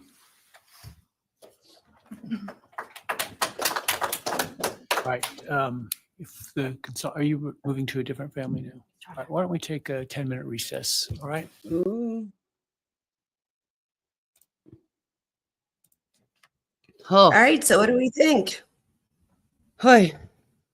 I got teary-eyed on a lot of those, especially was his Mr. Ben? Was that his name? Mm-hmm. Oh yeah, Ben Mogen. He's just broken, and I mean, I would be too. He was living in those memories. First off, what do you think, Doc? Olivia's was so good. Olivia's was so good, and someone in the chat said she should be a prosecutor. I totally agree. Like, she knew exactly, and I watched her on Bryan, and on there she said there was like she was given like different scenarios of like I would write a letter for like I'm not going to write one for the system, I'm not writing one for Kaylee and Maddie. So she was just going through the different things that she had to think about, and I think she nailed it. Like, she knew that the only way to get to him was to get at his ego. So she did her homework. She did what she had to do, and she nailed it. This is the most of a reaction I've ever seen from him. When she called him a failed SoundCloud rapper, I literally like almost died. I was like, oh my God, there's like nothing worse. I teach college, you guys. So a lot of my students are like 18, 19, and a lot of them do like the SoundCloud stuff. And I support them, of course, but I know that by calling them like failed SoundCloud rapper, that is like, oh my God, that's like as much as calling him a bad student in his eyes, I guarantee. So she knew how to bring it, and she did. And in my eyes, she nailed it. Oh yeah. 100%. Because you have to remember, I was saying in the chat too, like these statements, for the most part, they're more for the victim than it is for the perpetrator. Because for the perpetrator, especially if they're, if they have personality disorder, they're not going to react to your being upset or you're like pleading for that. Like, they're not going to feel guilt and remorse all of a sudden. So I think she knew that, and she understood the assignment, and she knew that if she wanted to get to him, she had to get to his ego, and she so did that. Oh yeah. Like when he was so uncomfortable with her, you could tell. As soon as Steve got on there, I saw the attitude. Like, what are you gonna tell when he me? When he moved that podium, that was amazing. I'm surprised the judge didn't like say anything. I'm glad he didn't. That would have been, I think the judge, I mean, I would hope that the judge knows at this point that if he would have said something in that moment, that the news would have been all about that. Like, can you believe the judge?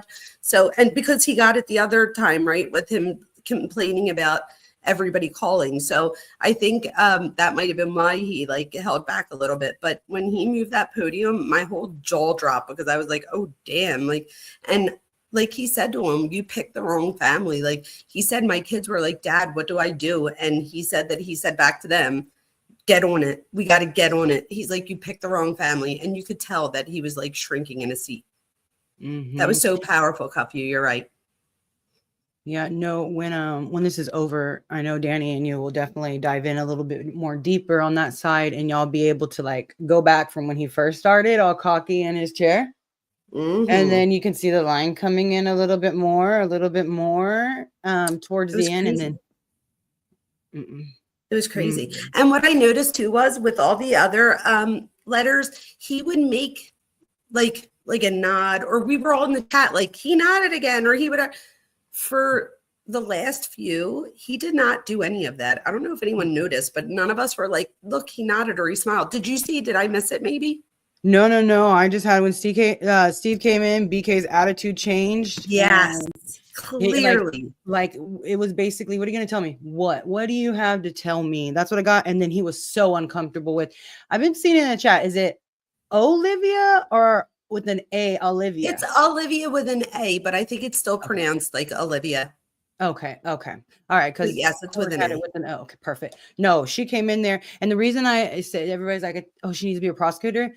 If each case was about her oh, that's sister, true. then she You're would right. win. But she has more emotional tie to this case, and I mean, I don't even know these families, and I feel like they're my cousins, they're my nieces, or in some way, because oh my God, just no, that is true. But I will say, when my friend was murdered, the prosecutor there, like it takes so long before you go to trial that you talk to them so much that I have his personal cell phone and stuff. Like I'll text, happy father, stuff like that. So you do wind up getting really close with the prosecutor. But I do see what you're saying, because she has an emotional tie here. That's obviously going to get her more. But I think she definitely did her homework. And you know what I mean? So which one got you, like what got you the, not even like who, but was there anything that stood out to you that like tug at like your, like for you, like did you start to tear up at anything? Oh yeah, Ben was one, and the one right before Steve, who was that? Sorry guys, y'all are gonna laugh at me. I can't. Was it the grandmom or Ben's mom? I will have to relook on that side. Yeah, let me know in chat if you guys know. I think it was the Ben's mom, I want to say. Oh, yes. Someone said about the essay real quick. That was amazing. When she was asking the questions, Olivia, I don't know if anybody noticed, but a lot of those questions, it was like she merged her personal questions with his survey questions. And like so much so that he had to have known or picked up on. I mean, if he didn't, then he's very less than smart, let's just say. But I thought that was amazing that she started posing questions that he might have asked other perpetrators. That was brilliant. Yeah, no, I did see that. Someone said it's back on, but we're on lock time and it's taking forever. Yeah, we don't want to miss anything. No. I thought they said 10 minutes, didn't they? Yes, Ben broke a lot of people's hearts. She used language directly from his survey. That was wild. Yes, Chloe, I agree with you. That was great. She definitely did her homework. That was brilliant. 100%. No, everybody's saying it was Ben's mom. That was right before. Yes, that's what I thought. Ben's mom. Not saying I didn't feel it with Steve or any of them. It was just, you could just physically feel they're living back the memories, and that just really. And also, I think because the Goncalveses have been so outspoken, so we kind of know where he stands, where we've never heard from that grandma. So that also can have an effect on you or whoever's like the fact that we haven't heard from that person yet. So that also is going to draw us in more. But you're absolutely right. giving some of these memories, but they're the parts that are more for them and less for him. Like giving those memories aren't going to make him feel like guilty or sad. They're more for them, for healing and for like telling the world about their loved one. And I loved how the dad, Steve, said that we're going to refer to him as initials. And I think maybe we all try to stick to that after today. Like maybe we stop saying Bryan Kohberger and we start saying BK. That way people know who we're referring to, but we're not giving him the name recognition that he might have been hoping for. Yeah. And although BK, he might like that too. Who knows? Oh, how cute is that picture? I know. Yeah, in this household, he's BK or Kohberger. Jenny already knows who we're talking about if we say Kohberger. Glad to have your psychology expertise because Olivia for sure did her homework. You are exactly right. Yes, Dee Dee, 1000%. Sorry, I'm slacking, guys. Oh, you're good. Are you kidding? You're doing a great job. You might be taking over his job. He better watch out. I'm on the phone 24/7 at work, so all I do is talk to people. And I love Daniel. You know, and this is our first time interacting. I love it. I always want to pop in and say hi when you're with Danny. I know. Can you guys believe that we've never met before? So this is our first time. And I always say things to Daniel. I don't know if he ever tells you the things that I say, but I'll be like, please thank, I don't want to say your name, but I'll say I don't know if your name's so, but please thank Steelers fan, but I say your name instead. But for not being a jealous wife, that would like, first of all, I'm across the country, but the fact that like some people would be like, no, like, why are you having her on the show? Like, you are not like that. And that is so amazing. And it's a testament to your marriage and the strength of your relationship. So as a marriage and family therapist, that is amazing. So good for you. Good. Like I tell him. I'm no threat anyway. I'm like 100 years old, so you have nothing to worry about. Oh, no, you're fine. Hey, love shows no age, no number. Love is blind. Real quick, I always tell Danny, they'll bring you back. Let them have about 1 to 3 hours with you, and they will drop you right back off. Well, I said, shut up to cuff you about something, but I really meant like, oh my gosh, no way. So if I ever say that, you guys, it takes a lot to get me mad. So here, I'm so glad she said something because I would have died if I would have known that she thought I was serious and I wasn't. So I said to her, I'm like, the only thing you could do that would really get me upset is to cheat with my husband. And I said, after 22 years, I'd probably thank you at this point. So we're good. It takes a lot. You'll be like, take him. Yeah, right. I might be like, thanks. Just picking, babe. If you're listening, just picking. So I don't think it's going to have to go till tomorrow. Remember how the judge blocked off tomorrow as well, just in case? Mm-hmm. Do you think it's going to go into tomorrow? Do we know how many more families are going to still like speak to him? I thought the Gonzalez's were probably the biggest, but that's just my assumption. So I know that the Chapins aren't there. I don't know if they have a message or anything or if they wrote anything. But if not, it would just be Xana, right? Mm-hmm. Cuff you, you're the best. Thank you, Cuff you. I can't highlight for some reason. So Cuff you, thank you so much. I made her cry. In a good way, I'm hoping. But Cuff you, if I ever say shut, I'm literally like, just saying like, oh my gosh, no way. That's the equivalent.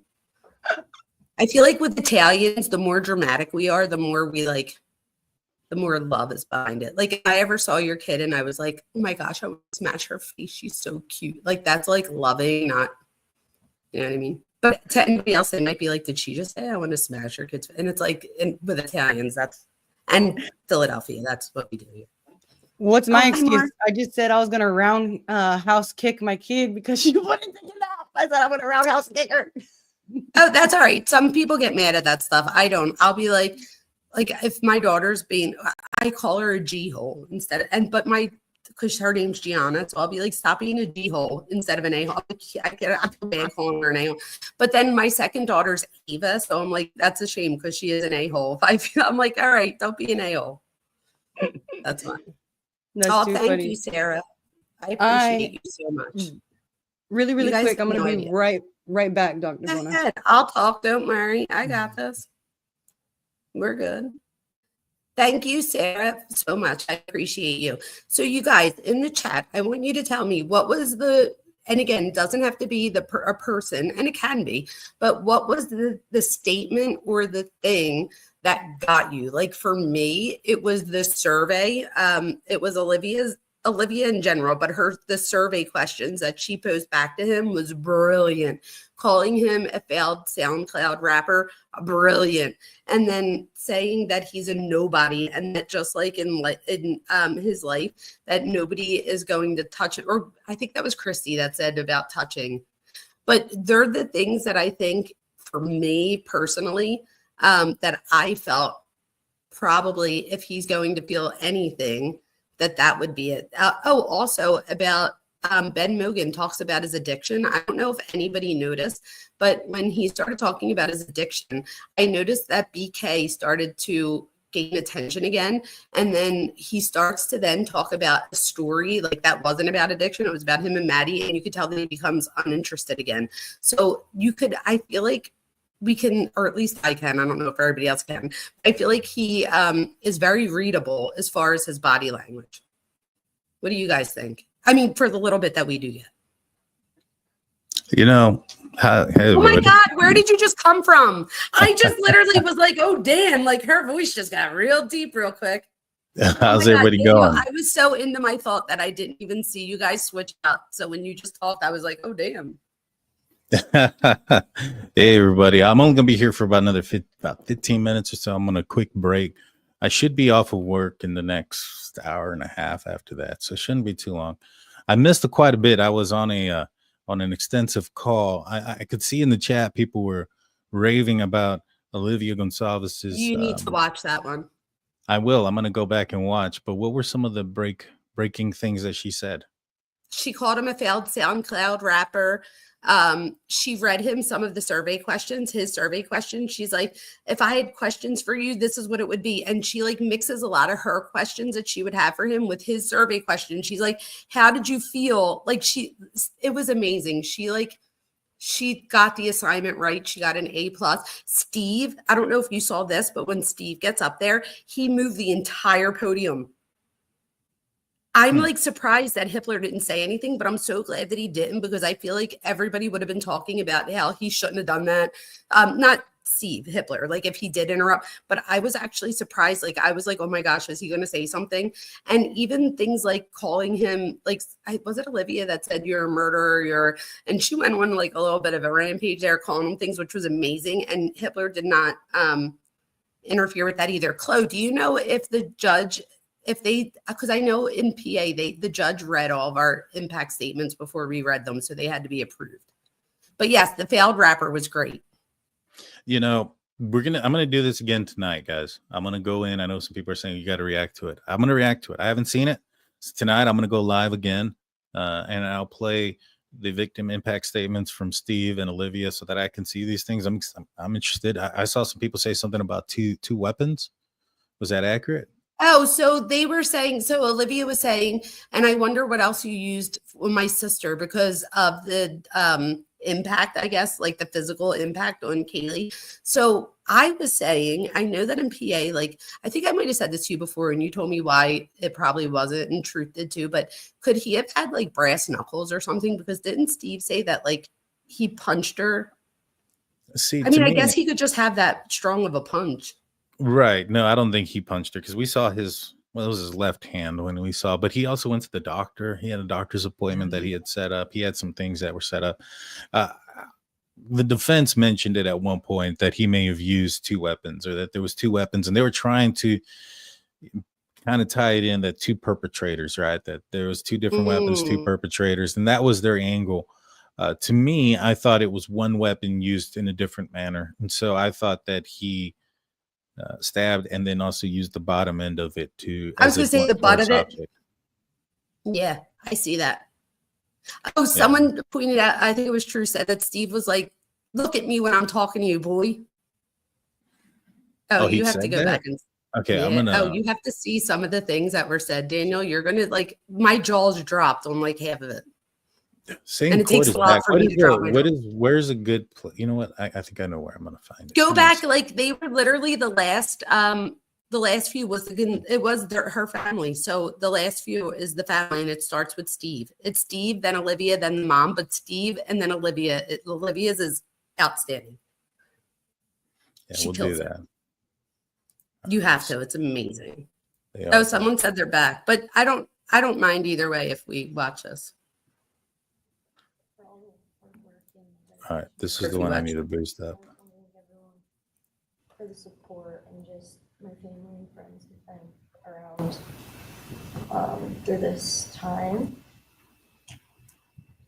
I went back and forth on whether to speak today because the truth is, you don't deserve power over my feelings, my words, or me. Thank you. In the end, I realized. All right, sorry guys, that came out. And Maddie, it's about honoring the beautiful people they were and still are in God's eyes. On November Exactly. 13th, 2022, a piece of my heart was ripped away. There's no way to ever Looks fully like describe the weight of losing my sister, my best friend. Yeah. No sentence or punishment will ever come close to the justice Xana, Ethan, Kaylee, and Maddie deserve. Xana was everyone's best friend. She was kind, she was funny. She was a gift to each person she was able to make an impact on. Xana was someone I turned to when I needed direction or advice. Although I am her older sister, I often found myself looking up to her. She had a radiant energy that everyone loved, and she always knew the right way to approach a problem. She knew how precious and special life was, and she truly did live every day to the fullest. Yet her story was cut short by an act of evil. I believe in a God whose justice is not bound by this courtroom. I find peace knowing that judgment ultimately belongs to him. For your sake, I hope one day you feel the full weight of what you did. I hope you take accountability. Shaking his head I hope forward. you truly experience the guilt and you surrender yourself to Jesus Christ. Because no punishment on this earth can ever compare to the isolation and pain of eternal separation from God. Xana deserved more. They all did. But I come here to say this. I am strong. I am brave. I'm a fighter, just like Xana. And you don't get to control how I move forward or what I believe. I walk with the comfort of knowing I will see my sister again. Xana didn't get the future she deserved.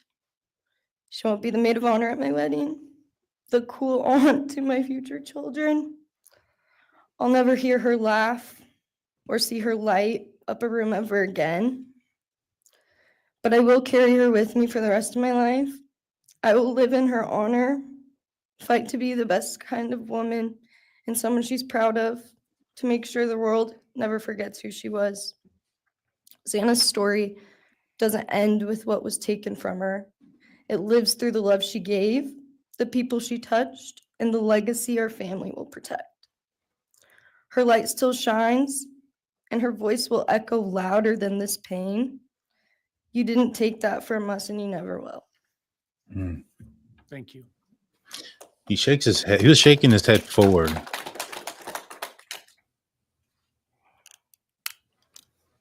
Like He kind did of like nod. he was nodding throughout that one. I don't know if he was I nodding just through want the to other say, one. before I start, I'm Xana's dad. A few parts. Total. It's been a hard road down, because she's gone. And That's her dad. Yeah. I want to thank everybody other their families that's speaking so far, spoke about things. I agree with everything they have to say. It all comes back to a lot of the same things that I've had to deal with and we as a family have had to deal with. And that brings me, basis of what I'm talking about a Explain little what he's bit is saying. on my way up here, flying up here in the plane and about halfway through the flight, this little girl is calling out for her dad. Hey, dad. And then in my mind, I was kind of half asleep. It's dark on the plane. I heard Xana calling out for me like she did, back when she was little. 5 years old. And those times were hard. It was chaotic, but we always had something to work toward that was in a positive direction, compared to right now, which is necessarily not as positive as that for sure. And I know I miss Xana a lot. My life's been changed, and then Xana had a great impact on me. And the impact was when she was gone, I realized how important she was and what she really did for me, influenced me, was way beyond what I ever thought. She'd call me up on the weekends, check on me, see who's with me. She's like accountability to your youngest daughter. And that really made a big difference. It made me really think about things and what it's all about, you know. That's the things that I miss the most, is those calls on the weekends, the calls at 11 at night. What's going on? You want to meet my friend? You know, whoever she's with, a couple of her friends, I can meet them, talk to them. And she always did that. And it's pretty cool. Pretty cool. I really miss that. And she made a big impact on me, on other people, her family. But the impact that she made is so extensive on what happened here. And it goes so far. People from everywhere in the world, you know, are following things, and Xana has made a difference in their lives. So, you know, countless people told me that. They might not even know her. They never knew anything about her. It's what they see, and they just love her and say how they wish that she could have been their friend. You know, could have been their friend, could have hung out. And it's like, this is a blessing, you know. This is the whole kid was. And definitely was a big blessing in my life. And so is Jasmine. And basically, you know, we worked hard to do the things we did, that, you know, through the times they were growing up. And through those times, I realized that I wanted both of them to graduate college, and that'd be the ultimate thing for them to do to prepare for the world. Then it came back to me. Xana didn't get to finish college. He had it all figured out. And this all just came back to me when I was there, and that little girl was on the plane doing that. It's like where I was going, what I was going here for. And then I just realized and thought to myself about the wonderful life that she had and we had together. And we, you know, I still get to have with Jasmine, but that's the part that really counted. It's the part that really counted, is those memories. And those are what I have left, the memories with her and the ones I can make with her, and the life that I can go on with now, which is what she wants. And I say that in present tense because that's what she wants, because I've been told that, you know, I've had countless ways that she's out there and has a way to communicate, which I'm very grateful for.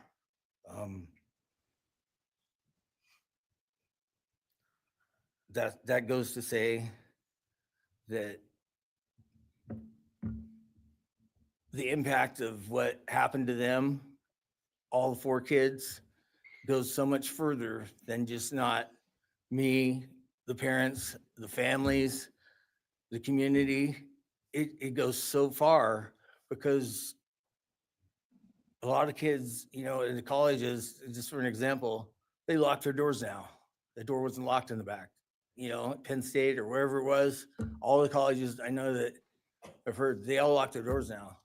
So maybe the impact that it's going to make is going to help out and maybe protect some people.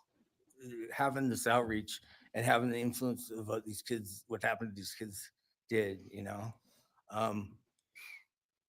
All I know is I was 7 miles away when it happened, and she wasn't feeling that good. It was 11:30, and I almost went over to Susanna's to say, and I would have been sitting right there in that couch, and you had to deal with me. So they would have had a chance, and I regret that. I regret not going. But the reason why I didn't is because Susanna said, "Don't be drinking and driving. You have to rent a car. Don't be drinking and driving." The week before that. So she was she would have been mad at me to do that. But I really wish I would have drunk and drove, because they would have had a chance, all four of them. At this point, I just have to go on. We're gonna go on with everything and make things better in my life, because that's what it's all about. I have closure in things.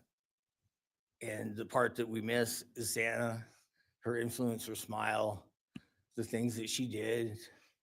And we have the memories left, the great memories. And she just wants us to make more memories and not be sad or upset or shocked or taken for that, And that's what we're going to do. We just have to. That's all I got. Thank you for your words and your courage, and bless your family. That was hard. He blames himself. That's sad. I hope he overcomes that. Me too. Next, Kim Kernodle would like to address the court.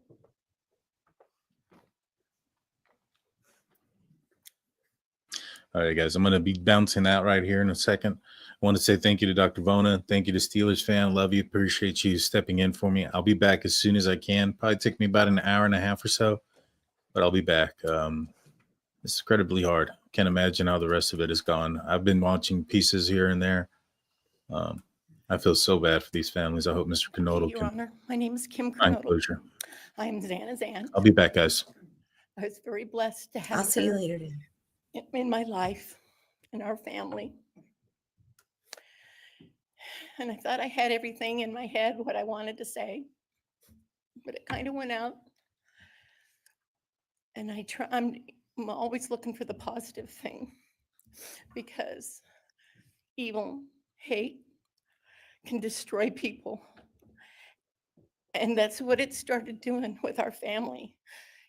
It created anger with our family members. And then I had to look, because Xana was everything that the media, her friends said.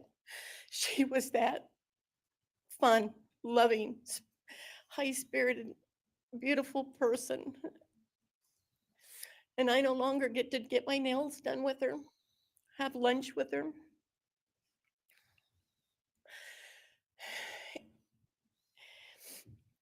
Sorry. But how I look at it now is this tragedy, this horrible tragedy on all of the 4 children, has brought us closer. You united us with your actions. We're united now, and we're stronger than ever. We have family and friends now that we never knew we had. And, this is probably going to bother everybody, but Bryan, I'm here today to tell you I have forgiven you, because I no longer could live with that hate in my heart. And for me to become a better person, I have forgiven you. And anytime you want to talk and tell me what happened, get my number. I'm here, no judgment, because I do have answers or questions that I want you to answer. And I'm here. I'll be that one that'll listen to you. Okay? Thank you, Your Honor. Thank you very much. My name is Stratton Kernodle, and I'm Xana's uncle, Jeff's brother. Sitting here today listening to the stories and feelings and feeling the pain from everybody is a pretty powerful thing. It's each time a statement was read, it sort of would tug into my center core as I felt everybody's anguish. And Xana meant a lot to us, and we loved her very much. But I started thinking about, instead of rehashing everything that everybody else has talked about, I wanted to direct it another direction toward Bryan and what he's done to his family, his parents, his siblings, his friends, his universe. He has contaminated, tainted their family name, and pretty much made a horrible, miserable thing to be ever related to him. And I know that that's what he has to live with, and that has to be his pain. And that's all I have to say. Thank you.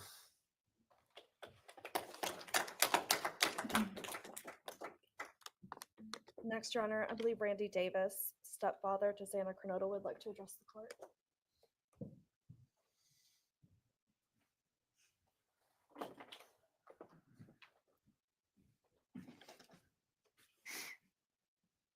Hi, my name's Randy, stepdad of Xana. I just feel the same way we all do. All of us are united because of something that happened. And I am grateful to know and have met some new family because of this awful event. But this is probably the last time we're all going to be in the same room together. Let's be real. So I can say, I love you all, and I feel your pain. And just God bless us all, you know, just get through it. I had stuff wrote up. It was probably best I didn't read it out. Probably get kicked out of here. So, you know, I'll share one thing to you guys, not to you, with Xana. So I was working in North Dakota and came home, and Jazzy and Xana had taken our son Elijah and put him in a dress, makeup, and it was awful, you know. I was like, I don't know. She was funny. I told her she'd be in the movies and be somebody great one day like that. And now she is just above us as an angel with all the other beautiful kids. So let's hold that to our hearts, because this evil thing is not going to take nothing from us. You, man, I don't know what my limits are here, but I'm really struggling, dude. I am struggling. So I want to just be out in the woods with you, just so I can teach you about loss and pain. I love God. I wouldn't take your life. That's up to him. But I guarantee you, you are weak. God, I would just give a moment, man, 5 minutes out in the woods. Oh, man. Ooh. You're going to go to hell. I know people believe in other stuff. You're evil. There's no place for you in heaven. You took our children. You are going to suffer, man. I'm shaking because I want to reach out to you, but I hope you feel my energy, okay? Go to hell.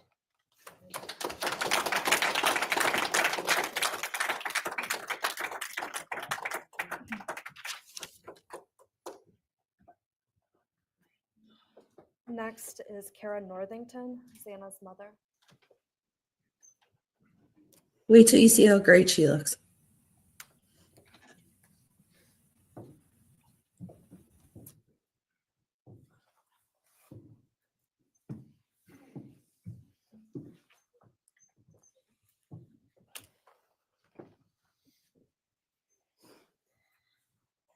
I'm Kara Northington. I am Xana Kernodle's mother.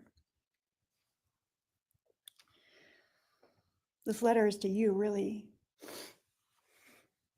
but it's for my daughter, who was murdered by you. Today I stand before you, the man who is responsible for murdering my beautiful daughter, Xana Kernodle. My daughter was beautiful both inside and out. She possessed love for those around her and had a light so bright it will live on forever in our hearts. She brought joy and laughter to her friends, her family, and anyone in her presence. Our Lord and Savior, Jesus Christ, now has her in his loving arms in heaven, where she can never be harmed ever again for eternity. Because of her, I came to know my Lord and Savior, Jesus Christ. Because of her, many will come to Christ. It is Christ who lives in me to forgive you. It was of no power of my own. In return, the Lord has filled me with joy, hope, and peace that surpasses all understanding. Jesus has allowed me to forgive you for murdering my daughter without you even being sorry or asking for this. This is only possible because he who lives in me is greater than any evil in this world. For God hath not given us the spirit of fear, but of power and of love and of a sound mind. I do not fear you or even let you rent space in my head anymore. This forgiveness has released me from any and all evil you have inflicted on me and my family. It has allowed me to let our Lord deal with you. You have accepted a deal that will prevent you from receiving the death penalty. Nothing man can do to you can ever compare to the wrath of God. Inevitably, you will stand before our Lord and will have to answer to him over the sins you have committed in murdering our children. I pray you come to the end of yourself before that day. Whether you like it or not, heaven is for real and so is hell. The innocent life of Xana that you stole from myself and my family, and the destruction it has caused. I am washing my hands of you and turning you over to my Lord and Savior, Jesus Christ, whom vengeance belongs to. In closing, I want to read a passage from the Bible, Ephesians 6, King James Version. Finally, my brethren, be strong in the Lord and then in the power of his might. Put on the whole armor of God, that ye may be able to withstand the wiles of the devil. For we wrestle not against flesh and blood.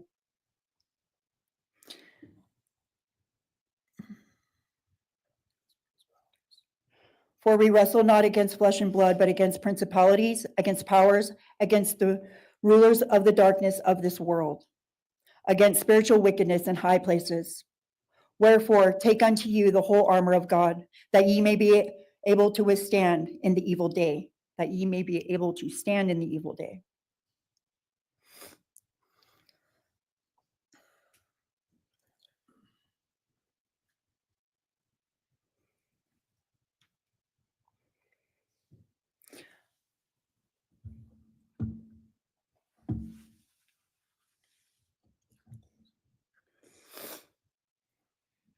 I'm not going to share memories of Xana or any more of the goodness of her with you, because I do not want that to be in your head. I don't want it to be in your head. You don't deserve that. You don't deserve our good memories that we have.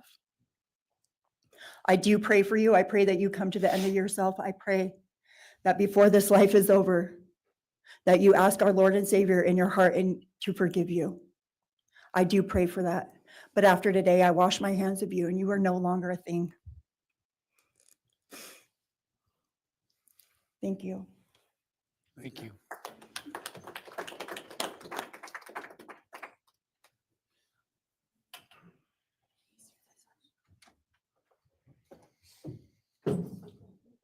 I don't believe the state has any other victim impact statements.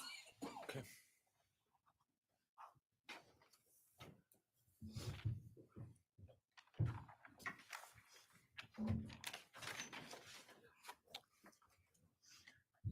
Right, stay and argue.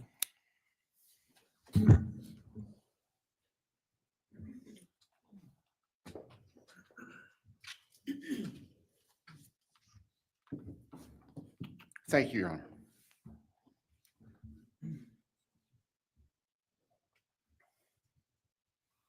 Just as a housekeeping matter to start, there will be the issue of restitution. That is, the documentation is being gathered, and we ask the court would defer that for 30 days so we can present it in an orderly fashion and make sure it's comprehensive for everyone. Any objection to leaving restitution open in 60 days?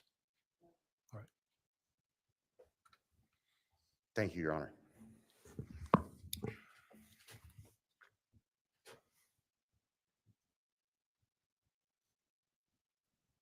I think it's necessary and appropriate to share for everyone here, including the court, the background that brings us in front of Your Honor today for these proceedings.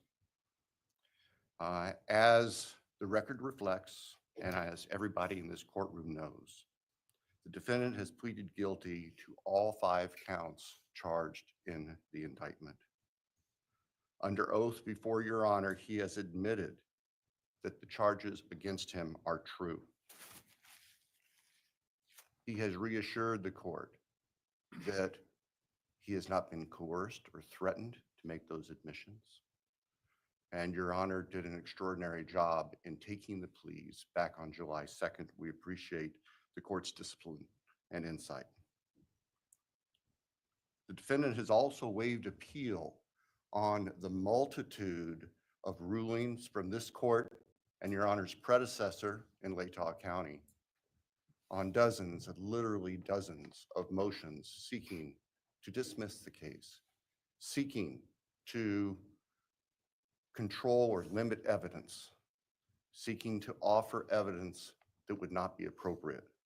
And we appreciate the court's consistent rulings based on the law, based on the facts.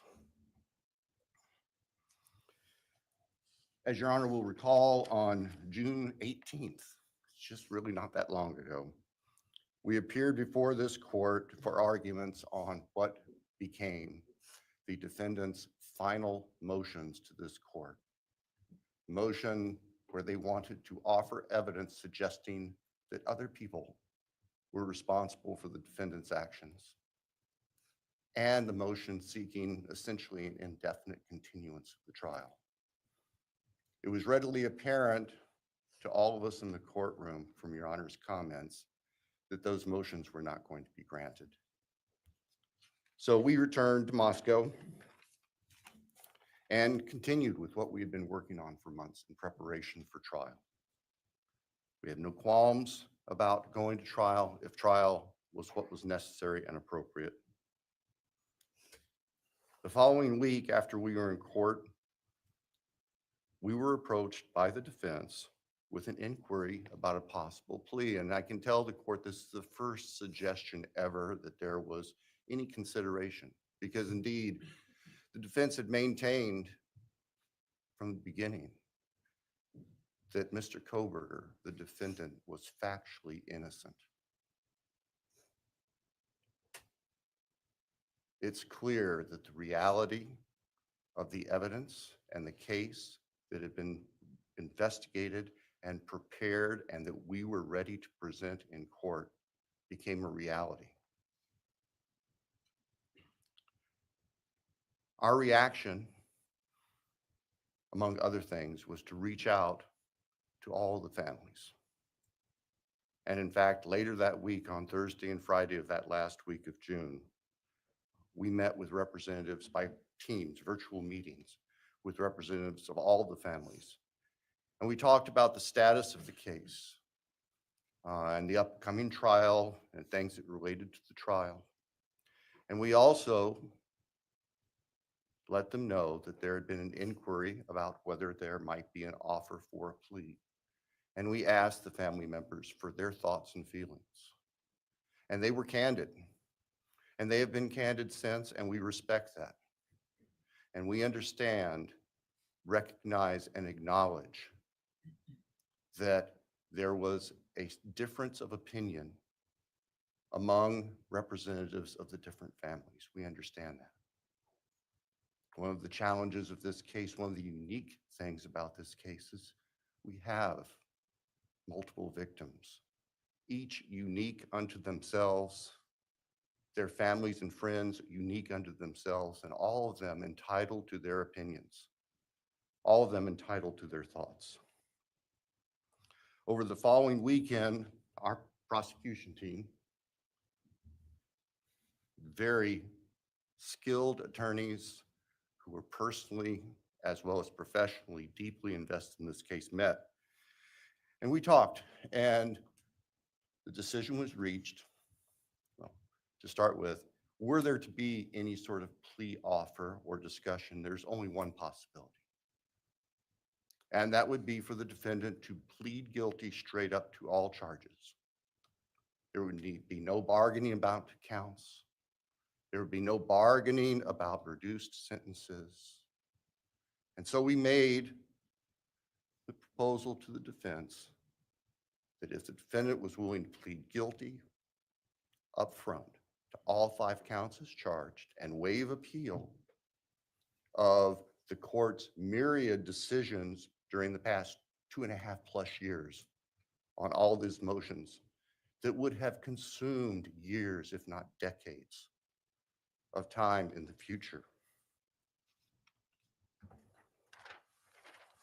By the end of the weekend, we were notified the defendant was prepared to plead guilty as charged and factually acknowledge his responsibility in court for these horrible crimes. Obviously, those discussions and negotiations were confidential. And as Your Honor noted, I believe that was necessarily so, because if the defendant had decided not to plead guilty, it would have been devastating to our jury pool for there to be public information that there had been even consideration by either party to a plea resolution. And protecting the prospective integrity of the trial after so many years was paramount. So, at the end of the weekend, we notified the victims' families of what had occurred. I recognize and acknowledge personally, and I respect the fact that of these fine, suffering people here, not everybody agreed with the decision we make. I accept that. It's my responsibility in the end. I recognize that that's the duty of the office that I hold.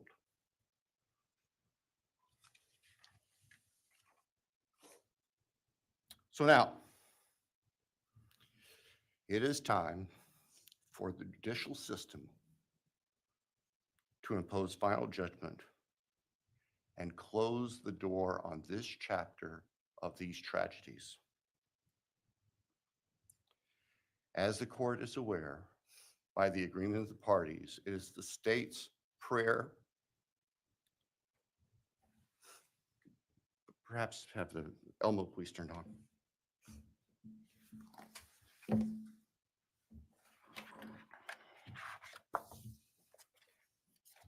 Thank you. That on count 1, the felony burglary, that the court sentenced the defendant to the maximum period of 10 years fixed in the custody of the Idaho Department of Correction. Then on count 2,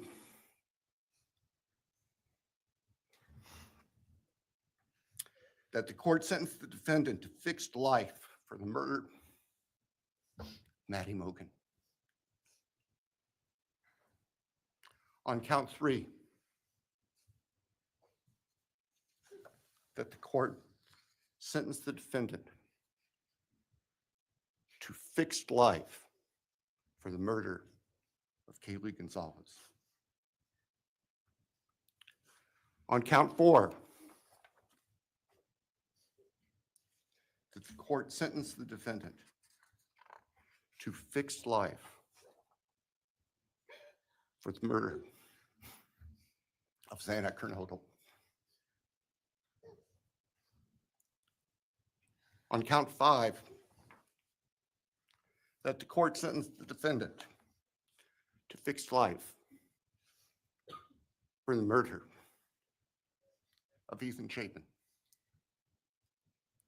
And the state further prays that these sentences be ordered to run consecutively, back to back, not at the same time, to recognize and respect the unique individuality of each of these beautiful young people whose lives were taken brutally and for no reason.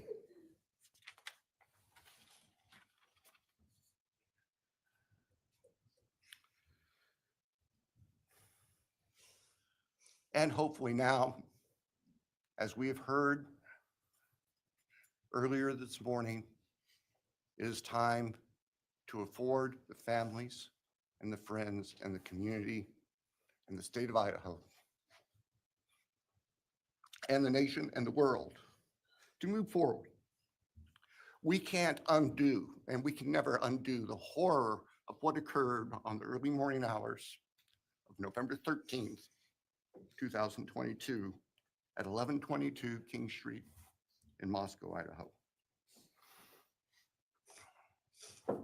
For a long time, the presiding district judge in Latah County was John Stegner, who eventually became a member and a justice of the Idaho Supreme Court. And Justice Stegner often observed that even God cannot change the past. But everyone in this room has the ability to take themselves forward. And we want the judicial system to afford them the opportunity today to do that. From today forward, our memories should be focused on these innocent victims whose lives were taken, on their families, on their friends, on the community. The court has heard discussion, talk today, reminiscences today about a special family that our victims shared, not just their natural, legal, and biological families, not just their university family within their sororities, for example.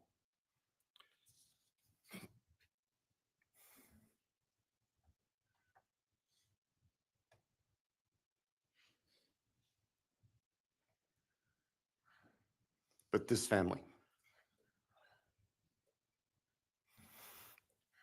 This is the picture taken on November 12th, 2022,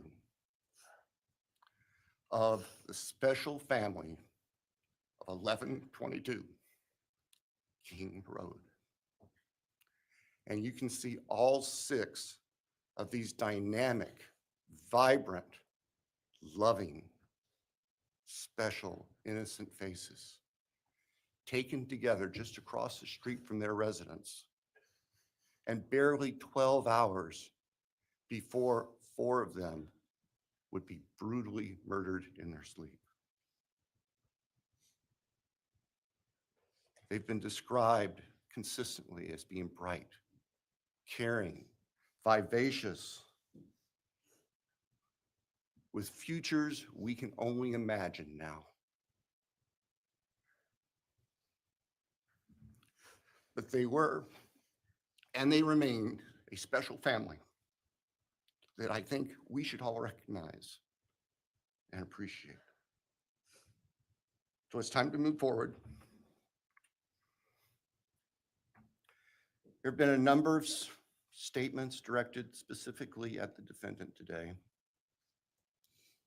I have one last thought. After Your Honor imposes judgment and sentences the defendant to spend the rest of his life in prison, in other words, sentence the defendant to die in prison,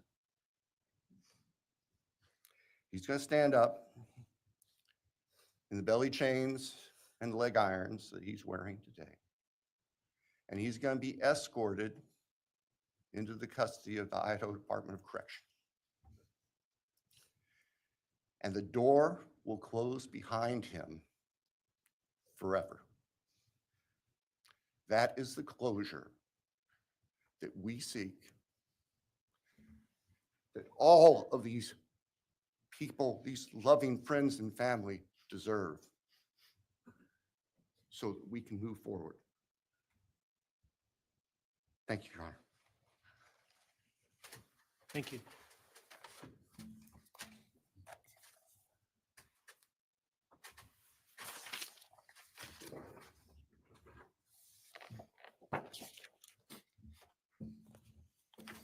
All right, does the defense have evidence to present today? All right. Does defense wish to make argument today?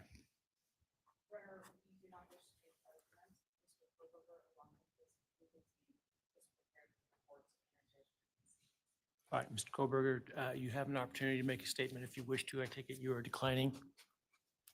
I respectfully decline. Well.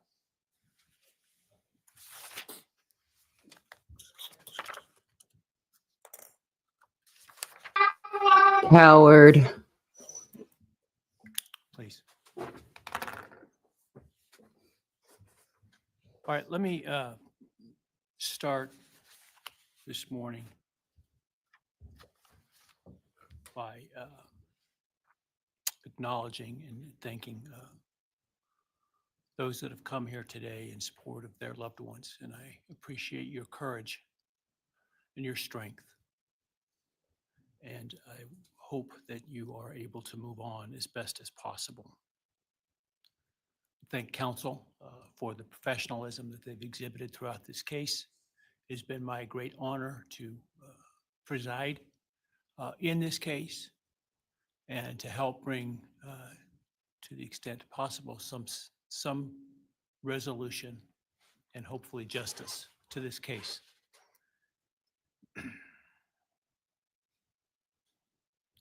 During the quiet morning hours of November 13, 2022, a faceless coward breached the tranquility of 6 beautiful young people and senselessly slaughtered them, 4 of them. Who committed this unspeakable evil was unknown for several weeks, but due to the killer's incompetence and outstanding police work by numerous local, state, and federal law enforcement agencies, the person that slithered through that sliding glass door at 1122 King Road now stands before the world and this court unmasked. This unfathomable and senseless act of evil has caused immeasurable pain and loss.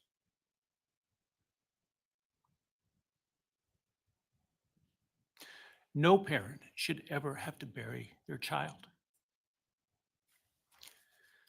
This is the greatest tragedy that can be inflicted upon a person. Parents who took their children to college in a truck filled with moving boxes had to bring them home in hearses lined with coffins. The loss this killer inflicted was not just the death of these people's children, siblings, grandchildren, as we've heard today. It has ripped a hole in their soul, destroying a special part of their very essence. Any person who is a parent defines themselves foremost as such.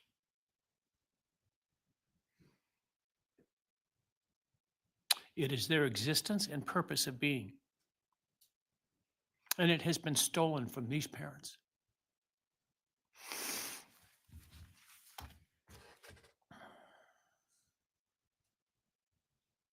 None of us have experienced the loss these victims have in the unspeakable way that they have.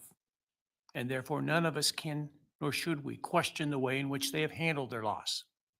Whether that be in private mourning, removed as far as possible from this media circus, or in front of a camera demanding retribution with the loudest megaphone.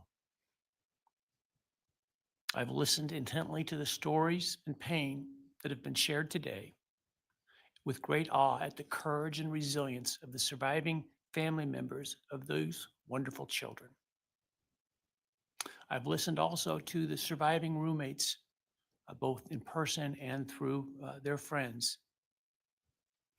And I can't think of how, frankly, courageous they have been despite the hell that they have faced by uncaring people who have come up with all kinds of crazy theories about two kids simply being kids. The parents, siblings, and other family members who have spoken today are designated as victims in our legal system. But going forward, I hope that they can shed that label, as it gives too much power to the evil that condemned them to that role. They are and should be known as survivors, fighters, and foremost as witnesses to the tremendous lives of value and unbounded promise of these four young people. But those speaking today and those who did not speak, but who carry the same burden, this same loss, now carry forward the memories of these now perpetually young people, these forever children. These survivors carry the responsibility of ensuring that the voices of these children, Maddie, Kaylee, Xana, and Ethan, are never forgotten, and the positive impacts that they have had on so many lives are never minimized, and that the love they shared, the light that they shined onto others is forever celebrated. As we sit here today, this case is ending, and we are now certain who committed these unspeakable acts of evil, but we don't know, and what we may never know is why. I share the desire expressed by others to understand the why, but upon reflection, it seems to me, and this is just my own opinion, that by continuing to focus on why, we continue to give Mr. Kohberger relevance. We give him agency and we give him power. The need to know what is inherently not understandable makes us dependent upon the defendant to provide us with a reason, and that gives him the spotlight, the attention, and the power he appears to crave. Yet even if I could force him to speak, which legally I cannot, how could anyone ever be assured that what he speaks is the truth? Do we really believe, after all of this, he's capable of speaking the truth or of giving up something of himself to help the very people whose lives he destroyed? Rather, I suspect the so-called reason would be dished out in enticing, self-serving, and aggrandizing untruthful bits, leaving people wanting more information, more insight, and thus enhancing even further the power he seeks to hold. Even if we could get truthful insight into his why, I suspect it would not in any way quench one's thirst for actually understanding why in the first instance. Because there is no reason for these crimes that could approach anything resembling rationality. No conceivable reason could make any sense. And in the end, the more we struggle to seek explanation for the unexplainable, the more we try to extract a reason, the more power and control we give to him. In my view, the time has now come to end Mr. Kohberger's 15 minutes of fame. It's time that he be consigned to the ignominy and isolation of perpetual incarceration. I know there has been concern about him collaborating on books or movies or other media projects, and I truly hope that someone does not stoop to affording him this spotlight that he desires in the name of clicks, royalties, or profits. While criminal behavioralists should study him away from the spotlight in an attempt to prevent other would-be killers from acting on their worst impulses, there should be no need for that to spill over into the public eye. The great Idaho jurist Edward Lodge was known for trying to find something positive about every person he ever sentenced. And with over a half a century as a trial judge, that was a lot of people. This was often challenging, and I recall in one case he said that the best he could come up with was the defendant had good penmanship. Truth be told, I'm unable to come up with anything redeeming about Mr. Kohberger because his grotesque acts of evil have buried and hidden anything that might have been good or intrinsically human about him. His actions have made him the worst of the worst. Even in pleading guilty, he is giving nothing hinting of remorse or redemption, nothing suggesting even a recognition or understanding, let alone regret for the pain that he has caused. And therefore, I will not attempt to speak about him further, other than to simply sentence him so that he is forever removed from civilized society. And accordingly, based upon his conduct and based upon the record before this court, recognizing the standards that govern this court's sentencing decisions as set forth in State v. Toohill, I hereby sentence Mr. Kohberger as follows. On count 1, burglary, 10 years fixed, 0 years indeterminate. I also impose a fine of $50,000. Count 2, first-degree murder of Madison Mogen. I sentence the defendant to a fixed term of life imprisonment without the possibility of parole, a fine of $50,000, and a civil penalty of $5,000 payable to the family of the victim. On count 3, for first-degree murder of Kaylee Gonzalez, I sentence the defendant to a fixed term of life imprisonment without the possibility of parole, a fine of $50,000, and a civil penalty of $5,000 payable to the victim of the family, or to the family of the victim, pardon me.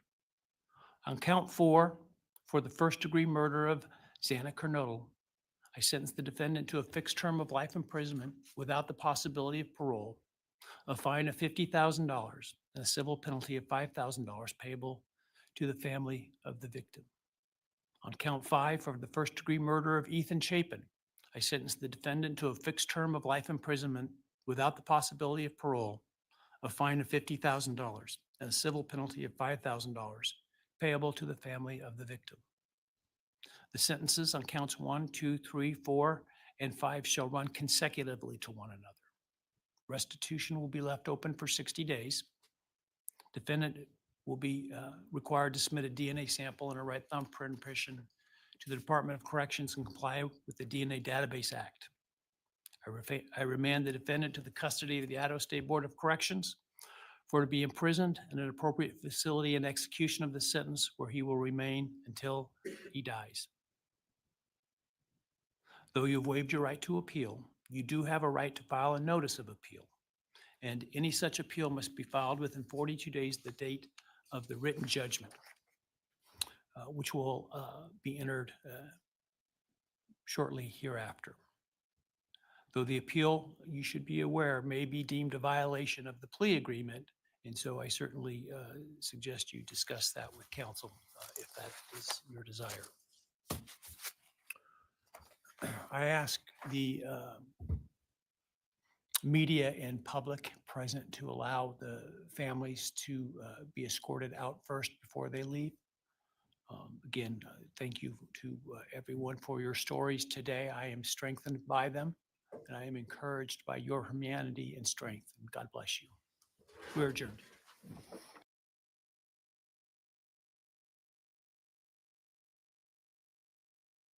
I wish we got to see them going out. Yes, yes. Oh my God. It's over. A lot. Yeah, that was a lot. Yes. And it's over just like that, you guys. What was that? The whole thing was 2 hours and 43 minutes we've been on. So about 2.5 hours, which he actually left tomorrow just in case it went over. So that actually went a lot quicker, I would assume, than what they were expecting. What do you guys think? What do you think? Definitely much faster than what I was thinking. So hold on, something just popped up. Oh no, I thought they were coming back on. No, that was crazy. Did you see how he was doing deep breaths when they were doing the count of murders and everything? And his jaw and the nostrils kept going. That was crazy, right? I don't know. It was intense. Yeah, Sarah said it was intense. It was. And what did he say when he said, do you want to speak? Like, do you remember exactly did he just say no, or? I respectfully decline. I respectfully decline. I think, I'm trying to go back. I know I'm not a YouTuber, guys. Unbelievable. But like Hitler was saying, you know, by him speaking would actually give him that more like gloat. So it's good and bad, you know. We want to hear why, but like I said, like how Hitler was saying, you know, he would be given that fame or that gratitude of hanging us there. Everyone's saying that it was, so I respectfully decline. My only thing about that, so when he was saying that, I was like, yeah, about like he was saying for people to think twice about, you know, doing all those things and all, or that he should be studied by criminologists, but that it should be done in the background. The only problem with that is that once you do your research on someone or things like that, then you're supposed to openly with the public share your data. So maybe I would say, I don't know. I guess my thing is that if somebody's going to spend that much time, I think that their research should be published if they wanted it to be. But I understand what Hitler's saying as far as, let's just say someone just wants to get the story because of the story. I get that. What do you think about that? Like, do you think somebody should, you know, do a book with him or study him? I think they should study him, honestly, because his mind is well, that's how we're going to learn, is what his mind is thinking and glowing and projecting when he speaks about the murder and everything. I definitely think he needs to be a little lab rat. All the money that I think that he makes should go to the families until they're paid off. That's a great idea. If he wants, but it's going to the family until it's paid. All your fines are paid off, which I'm pretty sure to be. That would be quick. I would say any profit that he would make, I mean, that would be great if they change the law to where he would have to give it to the families, because then in that sense, it's still the research is getting published. So the researcher is getting their work out there, but at the same time, the family gets money from the proceeds as opposed to him. Mm-hmm. Now, real quick, because I think that's how the BTK book is. Oh. That's how that's set up. So like his proceeds go to the victims. Victims' families. I apologize. No, that's good. That's good on that end. But real quick, and this is I don't even know if you know this. Maybe Chloe can help us. How does he pay that money? Like he gets all those fines. How is he going to pay that back if he's sitting in jail not working? He doesn't. So why? Mine just a question. Why tax it? I know they did it yesterday with Stefan Stearns too, and I thought the same thing. I would say though, so Chloe, I do have a question that goes with this. Let's say his parents were to put like $100 on his commissary. I know, like here, I think it is in PA, like you would get only half of that, so half of it would go toward your fines, and then the other half would go to your whatever it is, your commissary or whatever the case may be. So I wonder if that's how it gets worked off too over time. Chloe's saying it comes from his prison job slowly. Oh yeah, that's gonna take a while. Okay. Yeah, no, I don't. I actually got she's right. So I got restitution before. It was like $1,800 or something for a similar thing. It was like court ordered, and I literally got $7.50 like a month for like ever. It felt like I felt like this, like, so she's right. It could be, you know, $7 a month for the next 20 years. Unfortunately. Understand. Thank you for explaining that to me. Yeah, that's I don't know. That wasn't as long as I thought it was. I do like that they're making him do a fingerprint of that thumb. Yes. Yeah, he gets off. I guess like now today, his whole day changes from this point forward. Or did it change already? Maybe it changed when he pleaded guilty. And he wasn't in his regular clothes today, which was refreshing. I can't wait to see Daniel's reaction. Oh, I know. I don't have a text Especially from him to or anything. Steve and Olivia. That's crazy. That one was. Yeah.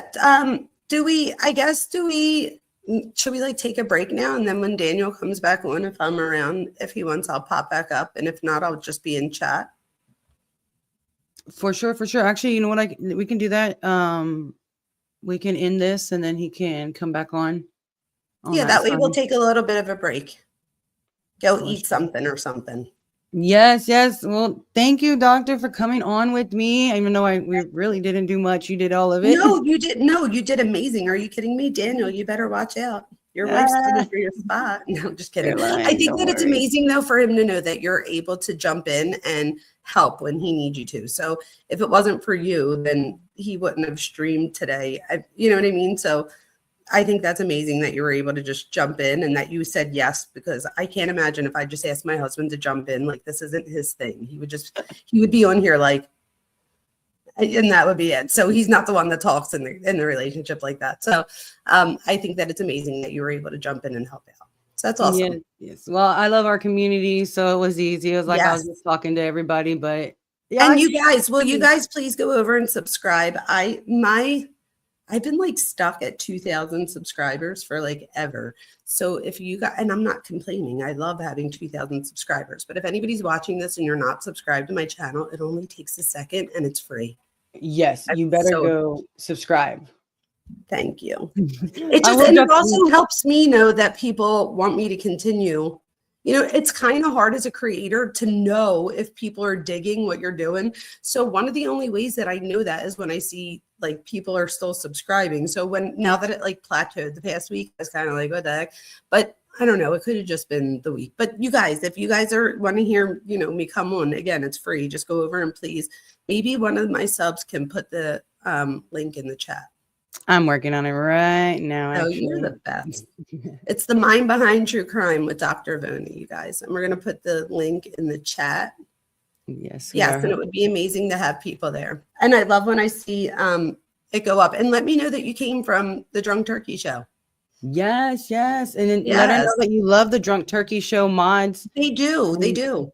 And that y'all love us all. They do. Absolutely. I love that. Thank you, you guys. Yes, yes, guys. And again, I don't know if y'all caught me at the beginning. I just wanted to say again, thank y'all so much for supporting my husband. This, like Dr. Vona can say, hours and hours and hours go behind making so just much one work. show. It is so much work. It really is. And just planning like, hey, who am I going to have on the next day? Or who am I going to have on in a couple of weeks, because we always want to keep, everything fresh, true, and going correctly. And yes, Danny, it is over. It's over. He's right here. It is over. Yes. But again, just thank you all for supporting him so much. Yes, he's awesome. And always being there and supporting Dr. Vona's channel as well. Make sure you go hit that like, follow. I was going to say, of course, my link didn't come up as a link, but it's just the mind behind true crime with Dr. Vona, you guys. I think if you even put in Dr. Vona, it comes up. Is it just me, or is anybody else's YouTube chat like disappear sometimes and like you have to restart YouTube and come back in? Or is that just yes, that it, when I notice it happens when you hit all chat instead of top chat. When I hit all chat, it like I have to like shut it down, or not shut it down, but like hit the X and then go back in. You're right, it is. Me and YouTube, we fight me and technology in general, we fight all the time. Yes, and I hate when it like unsubscribes me from someone and I'm like, why did you do that? Like I'll be like, wait, I'm not subscribed to this person. I'm like, yes, I am. And then I'm like, I wonder how many people that happens to us where they're subscribed and they don't realize that YouTube unsubscribes them. It's crazy.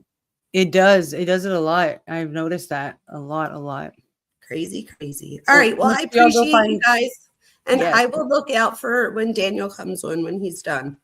Perfect. Oh, he's saying thank you to you and thank you to me. Thank you, Daniel, for having us on. Daniel, we did so good. You should be so proud. 100%. Again, thank you everybody in chat. Go ahead and hit that like, follow, subscribe for both of us. Well, Danny's show and Dr. Vona's show. Yes. And we will see y'all here. Yes, Daniel, text. Yes, absolutely, I will. Oh, thank you, Heather. Yes, you were the best. That was great. Thank you so much. Bye, you guys. I'll see you later. Like Danny says, peace.